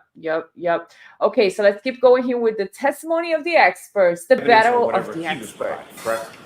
Correct. Which would be the same materials that you had testified that you had reviewed, correct? Correct. I have nothing. Anything further, Mr. Jackson? All right, so, Doctor, I just have one question for you. What specifically were you asked to do? I'm sorry, Your Honor, I didn't hear the court. What specifically were you asked to do? Don't look at him like that. You're So crushing the on him, Your agency that Honor. retained us What? gave us a selected quantity of file material related to this case, and essentially left it as an open-ended question. Ultimately, was the evidence consistent with a pedestrian interaction between Mr. John O'Keefe and the Lexus? Was it? Tell us, Dr. Okay, you Wolfe. said Tell us. selected quantity Tell of us. information. Who selected that information? The FBI. The FBI. As far as I'm concerned, it would be the Department of Justice and the FBI. You were asked, does that remind you that you were asked by a grand juror if you could calculate how far a body would move having been struck by a vehicle? Yes. And you indicated, quote, yeah, there's certain calculations we can do with that, but figure out if the car backed up, hit somebody, and then they go a certain amount of distance, and it's based on miles per hour, the speed of the vehicle, the striking vehicle, and stuff. Remember saying that? And stuff. Yes. What do you mean by stuff? I don't know. You said that the I don't calculations know. would be based on miles per hour and stuff. Did you I don't know. ever do any stuff to test that? Um, Grand juror's question. No, we cannot calculate anything from this collision. Say that one more time. We cannot calculate anything from this Oh, collision. God. Who's we? I mean, I'm sorry, me, the role me. Well, John. He says we a lot. They're going to have a problem with the we version afterwards of the defense. He says we a lot. And at one point he said, he told me, and then Jackson's like, who? He's like, the crime scene. The crime scene spoke to me. Like he's Dexter or something. John O'Keefe's weight, right? What's that? You know John O'Keefe's weight? 217 pounds, right? Yes. Did you know that? I don't know his weight, no. You know the weight of the vehicle? Yes. What's the weight of the vehicle? Gross weight? What's the gross weight? Yeah. I think it's approximately 7,300 pounds. Okay. Enjoy calculate dinner. the We're mass all of the mad vehicle? here. I'll see you guys next I time. did not See you calculate the next mass of the time, vehicle. dear. Well, you told the grand juror that you were planning on doing that kind of stuff to calculate how far a person would travel being struck at that speed with a car of that weight. You didn't do those calculations? No, because the calculations would vastly underestimate the speed of the vehicle. You testified, again, my report isn't done yet. I'm going to look into it. I'm looking into all that stuff, end quote, correct? Yes. There's that word again. It's been more than 2 years since that statement at the grand jury. Is your report finished? Yes, it is. Did you engage in any of those calculations? I looked into it. This type of collision I would not be able to use the formulas for this type of collision. Well, let's talk about those formulas. How would you calculate how far a body at rest would travel after being struck by an object in motion? How would you calculate that? In pedestrian collisions, I use a Searle formula, Searle throw formula. A what formula? Searle. What does that mean? It's a type of formula that would use for a calculation of post-impact or speeds for pedestrians. That includes certain principles of physics to calculate that, right? What do you mean? I'm sorry? What do you mean by certain forms of physics? There would be physics calculations that would be required to figure out how far a body at rest would move having been struck by an object in motion. Right? That's a basic principle. Yeah, I guess you could say, though. All right. Can you describe for the jurors exactly what calculations you would need to employ to determine how far a body at rest would travel having been struck by an object in motion? So, in this scenario, in this collision, it's more of a side swipe. So he did not he did not get enough speed of the vehicle post-impact with the vehicle to be able calculations. His center of mass was offset from the vehicle. So we would vastly underestimate his speed. So that's why I did not do a formula. If he was more in line with behind the vehicle, he would have been projected forward, and using that projection forward, he would have been able to get more closer to the actual speed of the vehicle during that post-impact travels. Well, that presumes a couple of things, Trooper Paul. That presumes that he was quote-unquote sideswiped, right? Presumed? Presumed by you. You didn't see how he was hit, did you? Based on the evidence, it appeared to be a side swipe. That's your opinion. That's just reading the evidence. You're saying that the principles of physics as we know them today in modern mathematics is thwarted by a sideswipe? Objection. Is that what you're saying? The calculations that are out there, you can get a speed, it would It's just just that underestimate it's the so speed. You would have to know what the initial momentum of the object so is. painful. That's It's in motion, painful. correct? Of what object? The truck, Trooper Paul. I would have to know that speed.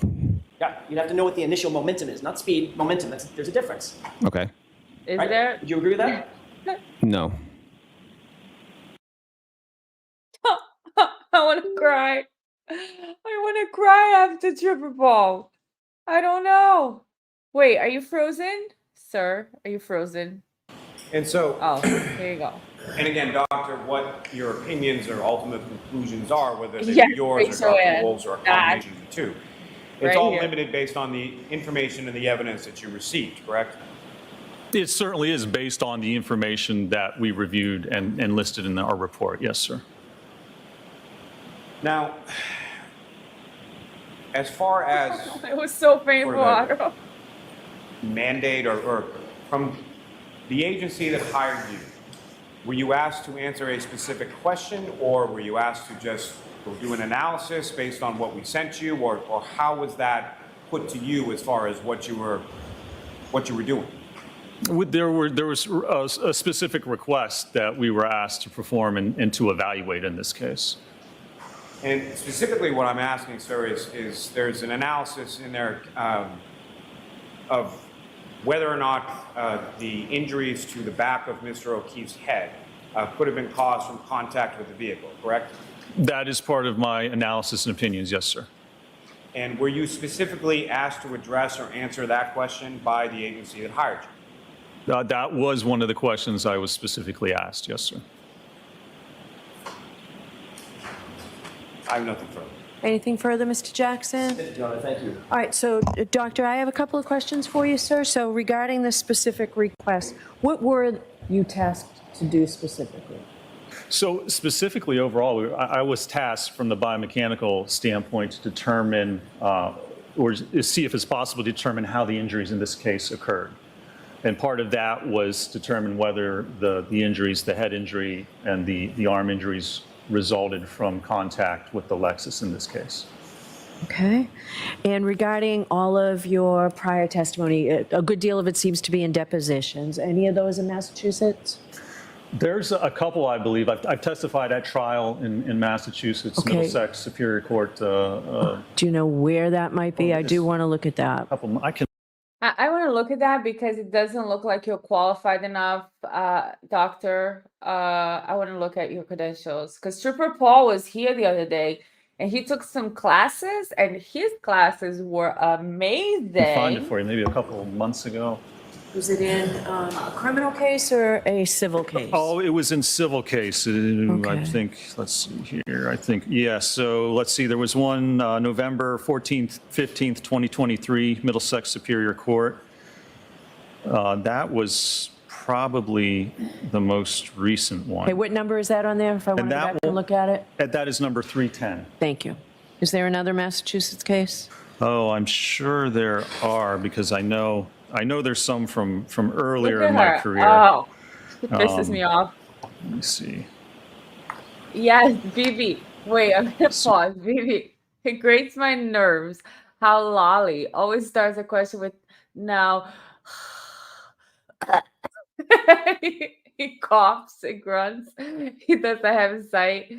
I have to get some of his heavy sights and make that a compilation footage. I agree. I always notice that. If I can find them for you real quickly here. Yeah, judge has this witness scrambling for his previous case. Look at her face. That is disparate treatment right there, and we're all watching you, Aunt Bev. We're all watching you. You haven't done that for any of Lolly's witnesses, and this guy was hired by the federal government, Department of Justice, the FBI, and he's awesome and amazing. And you're like, I don't know if I trust that you have testified before. You're ridiculous. Ridiculous.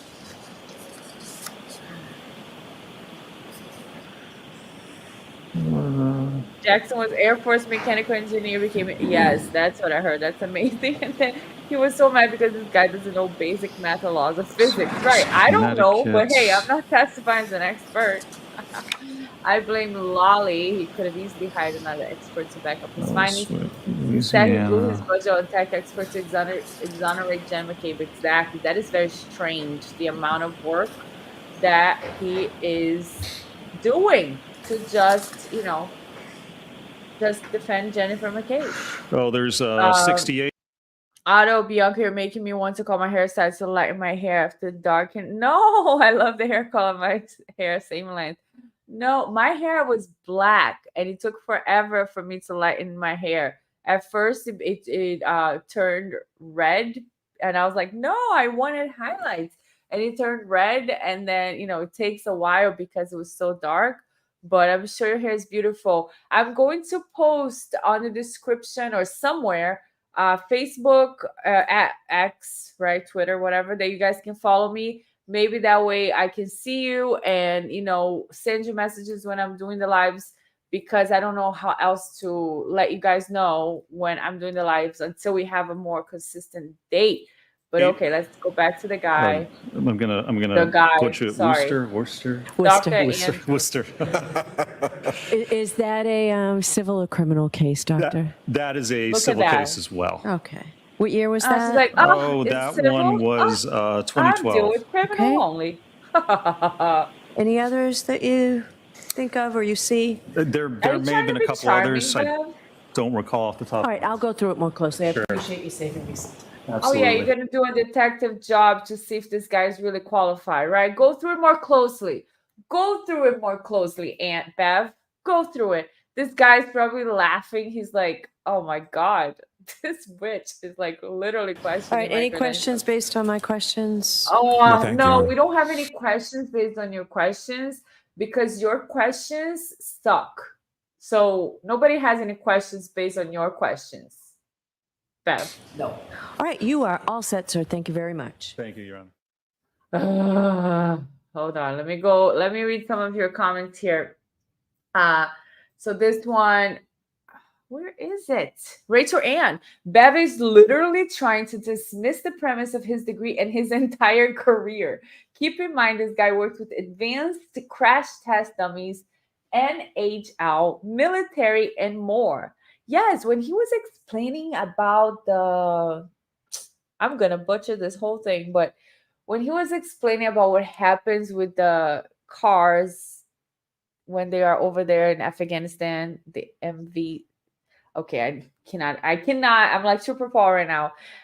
When he was explaining what happens to the seats, that the bombs come from down from like it's really hard to detect, and what happens to the injuries of the soldiers in the spine and in the neck. And he was explaining how he worked on this different seats and different. Okay, I can't explain what I'm saying, but you guys know what I'm talking about when he testified about that.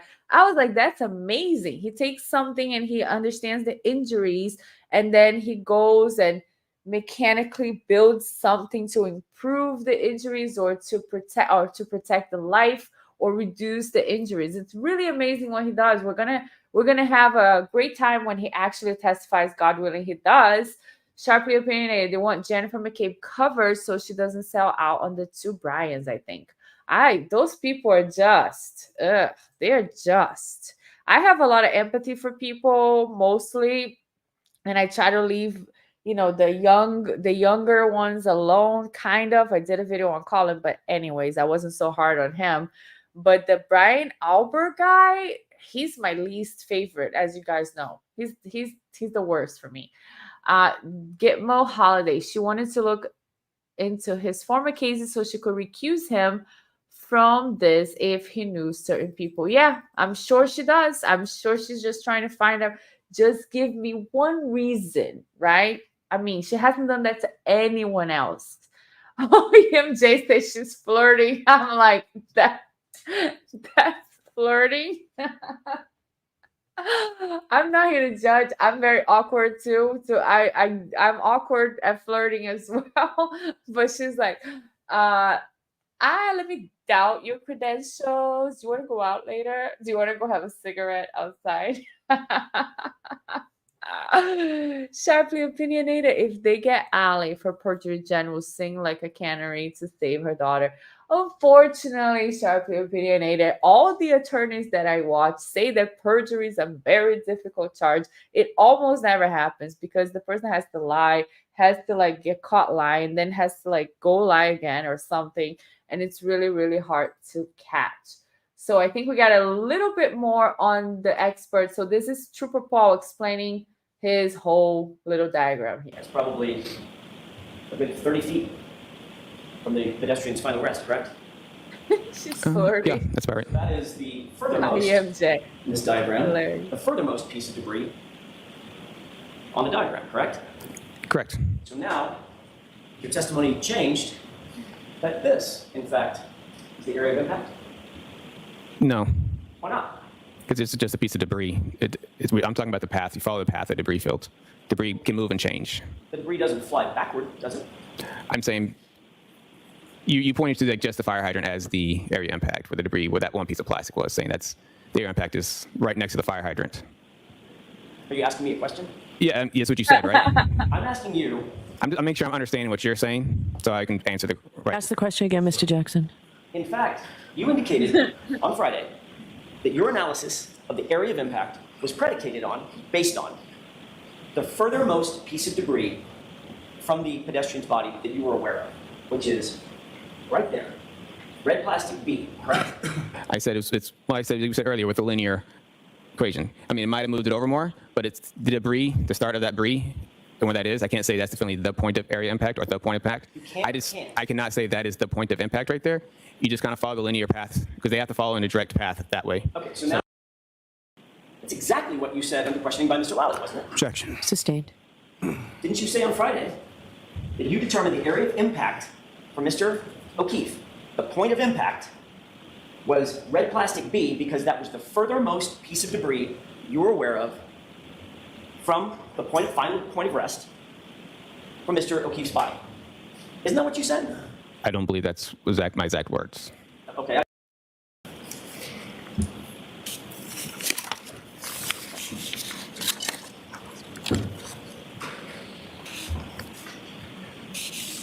Estimate 30 feet in here? Can I estimate? Can you point to a place in the courtroom that looks like it's 30 feet from you? Objection. No. Next question. Does the court have a diagram of the Rude. a diagram of distances? In this courtroom? No. You indicated No. just now, and I'm finished with this. Thank you, Mr. Bates. You indicated It's just not my now, problem, Mr. Court. in answer to Mr. Lowry's last couple of questions, that in your expert opinion, when the SUV struck pedestrian John O'Keefe, he was, quote, projected forward and to the left to the front yard to his final place of rest. Yes.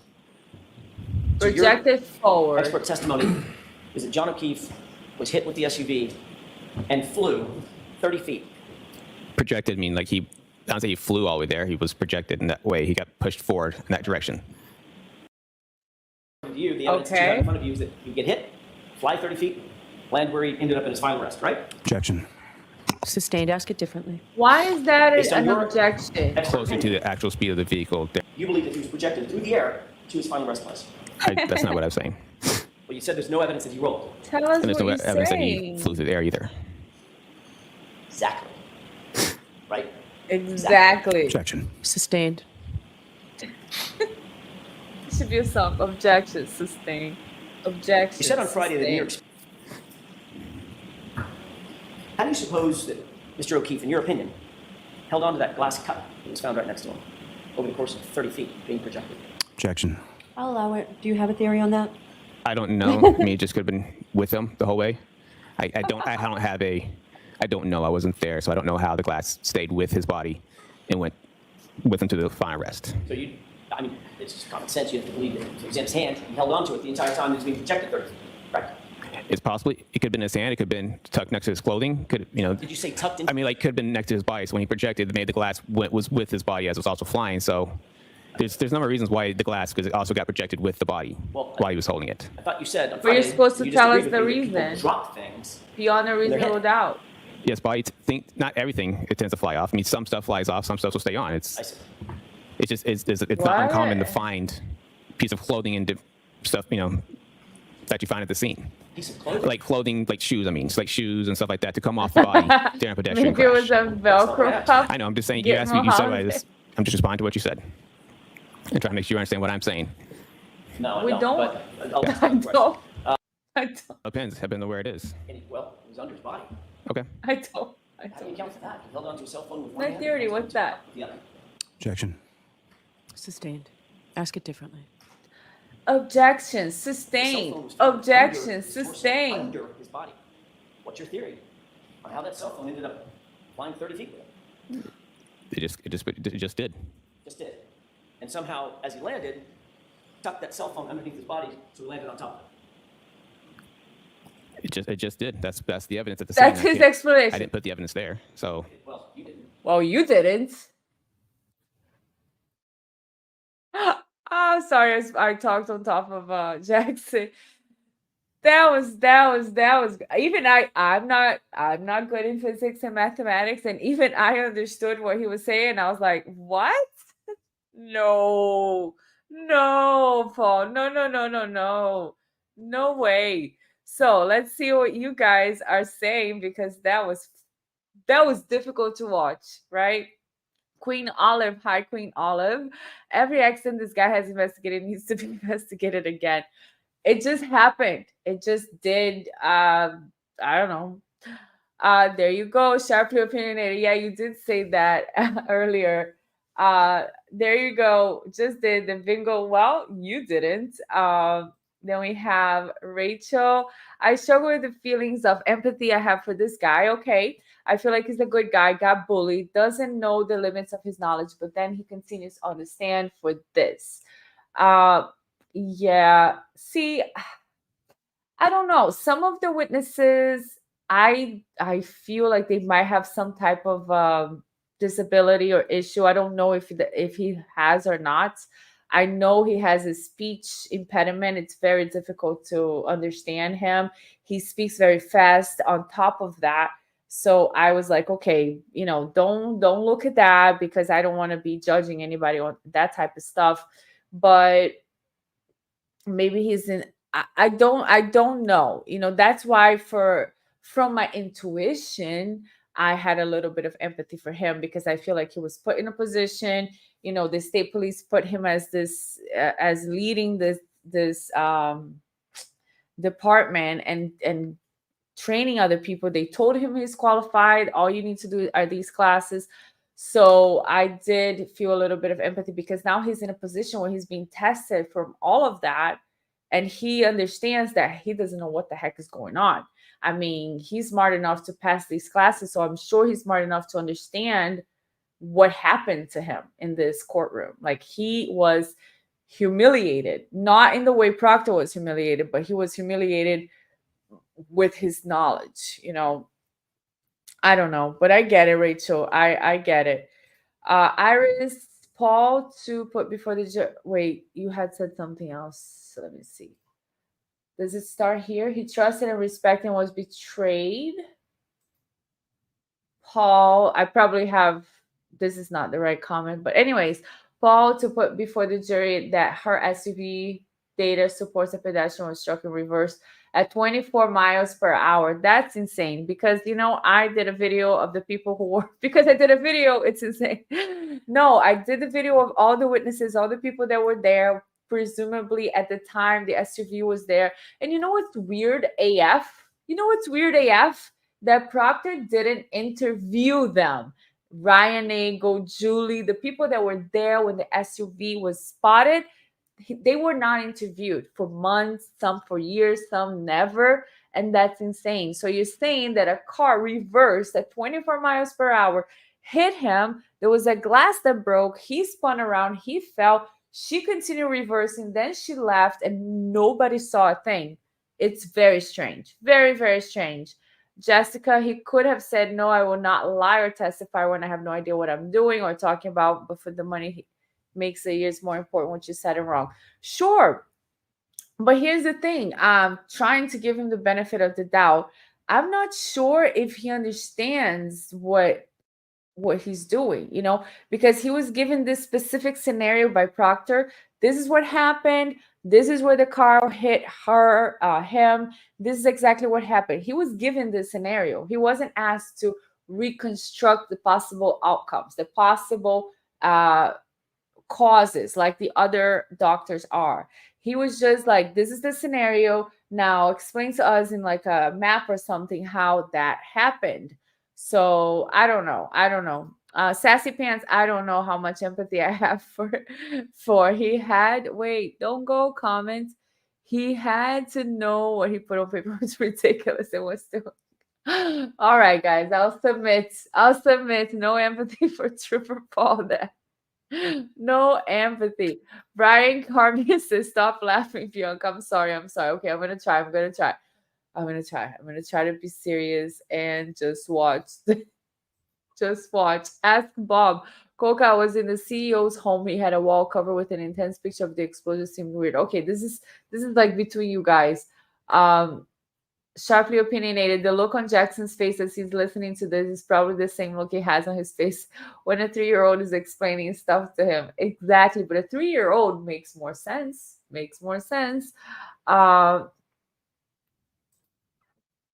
Otto, when Jackson says we don't understand what you're saying. We don't. Jessica, Jackson's response is the best. That's so funny. EMJ 80s. Now, this is reassuring testimony, definitely to a reasonable degree of scientific certainty. Exactly, Judge. Exactly. Let me see. Nails on a chalkboard, Francis Capello. That's very true. Susan Lane, he trusted and respected and was betrayed. He was definitely thrown under the bus, I think. Ask Bob said Trooper Paul has no empathy. Probably because, it's a serious matter. And as a professional, when you're given something like this, even if you, and that's what I was going to mention about the ER doctor that testified for the prosecution as well. This case is huge and you're giving this responsibility. Your name, your professional name is attached to it. Even if you didn't do it properly that night that the victim was in your hospital because everything was rush, you go back and you make sure that everything is covered. You make sure you have all your reports, that you have all your facts, because you're going to be asked about that, right?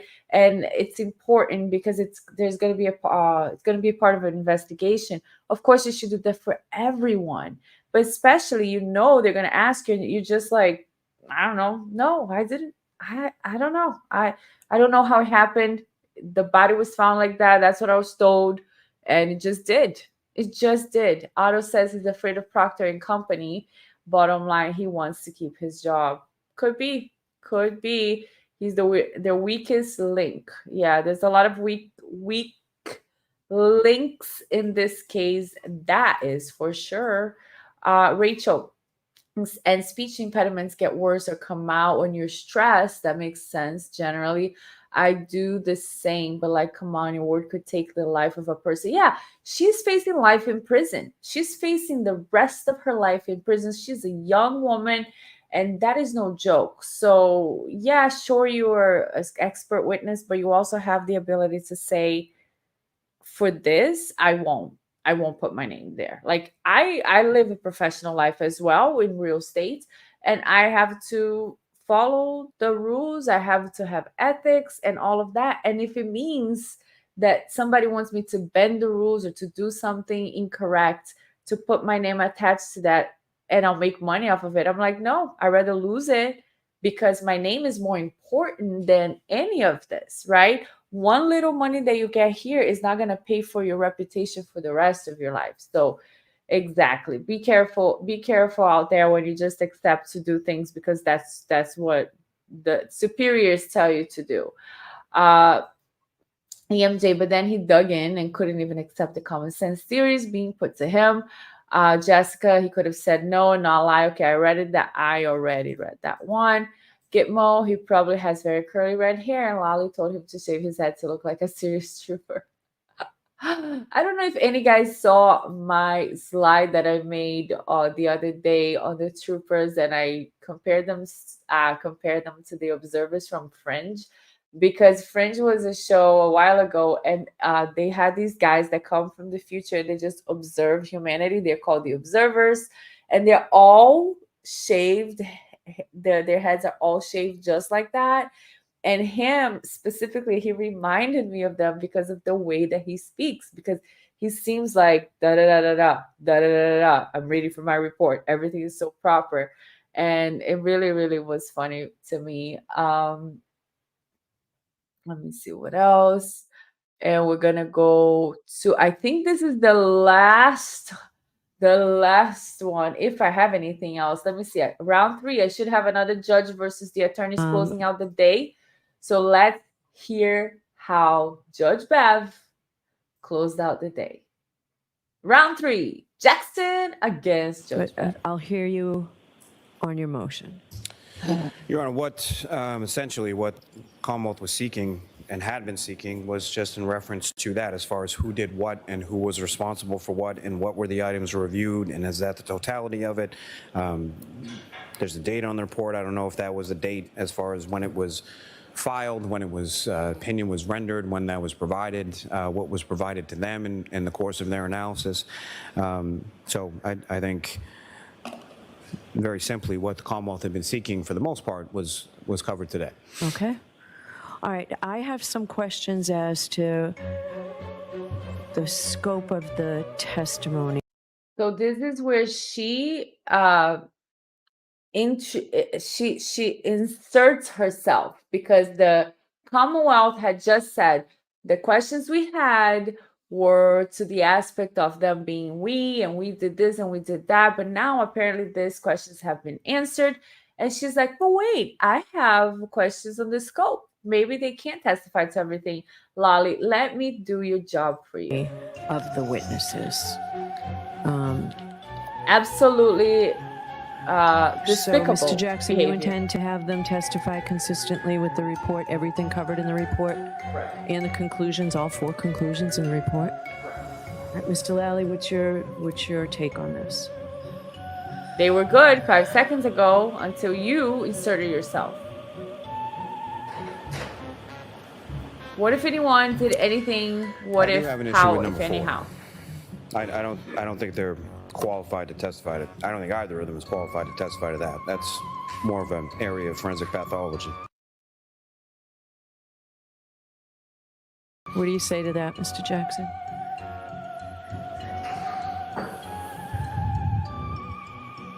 Number 4 is their opinion is there is currently insufficient evidence to determine the cause of Mr. O'Keefe's skull brain injuries or the circumstances surrounding the event. That is well. Baby, it's me how Bev helps Lali out. What do you think of this, Mr. Lali? Do you have anything to add, Mr. Lali? It's just Trooper B on the stand was confronted about a jest for a text that said it was a rookie mistake to not speak to the ME in person. Exactly. They were literally bullying the ME to change her determination from undetermined. Exactly. But no. The scope of their expertise, obviously. I don't think I have to beat this dead horse. They are highly qualified to render all 4 opinions.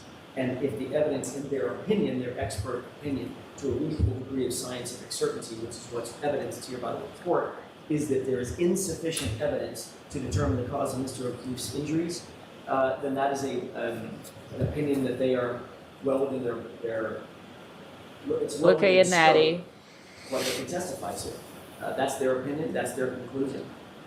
Mr. Lally is going to have an expert, Trooper Paul, who's going to differ, or who has Here I am different laughing opinion. again. So be it. And I would have kept it out. Remember? Shut up, Judge. Ask Bob, I love listening to you. You have the cutest accent. I stopped the judge to say this. I don't like my accents. Well, I like it in person, but when I'm doing the videos, I'm like, I wish I didn't have. Ask Bob Yoga, does it have an accent? You have an accent. In the gaslighting world, let's just, just say whatever. Now there was what were they talking about? There was a comment I wanted to go back to. Let's see. Okay, hold on. I would have kept out any medical part had there been an objection. And when you objected, I sustained the objection. But you object for Lolly, which you object for Lolly. I think we're talking about 2 different things, apples and oranges. That's not, Trooper Paul's opinion is that his injury, or his injuries, or I think he said variously that it was blunt But Lolly force doesn't think so, Rachel. from the curb, or it was blunt force because the road is blunt. That was his opinion, and he was sticking to it. This is contrary to that. Both of these individuals have come to the conclusion and opinion that the evidence is insufficient to support that determination, and it's well within their purview to testify to that.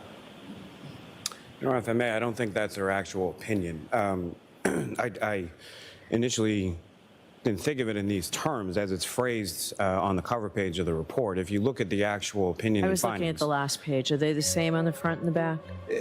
I think the front is a little more definitive and concerning. The back, I think, more as to it's consistent with a whole multitude of different things. So the fact that I don't really think that's an opinion at all, to be honest with you.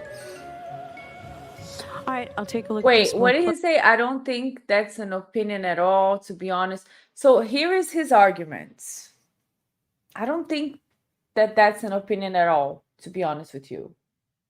After listening to Dr. Andrew and Dr.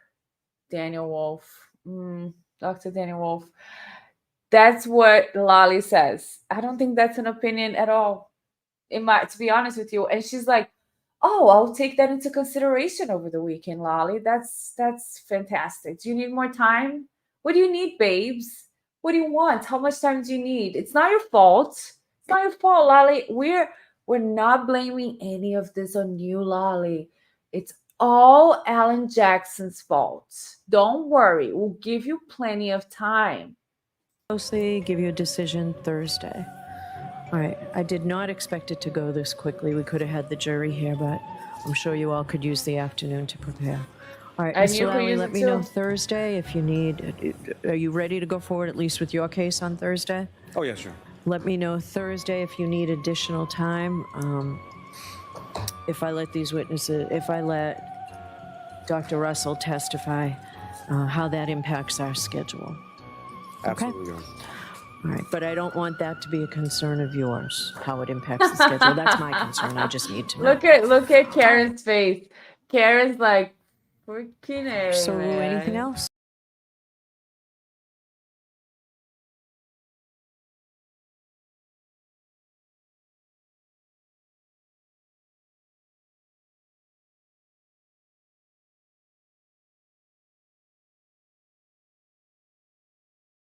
Are we here? What happened? Are you guys here?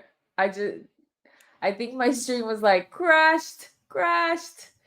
So that was it. I think that was it. Let me just see where my video is.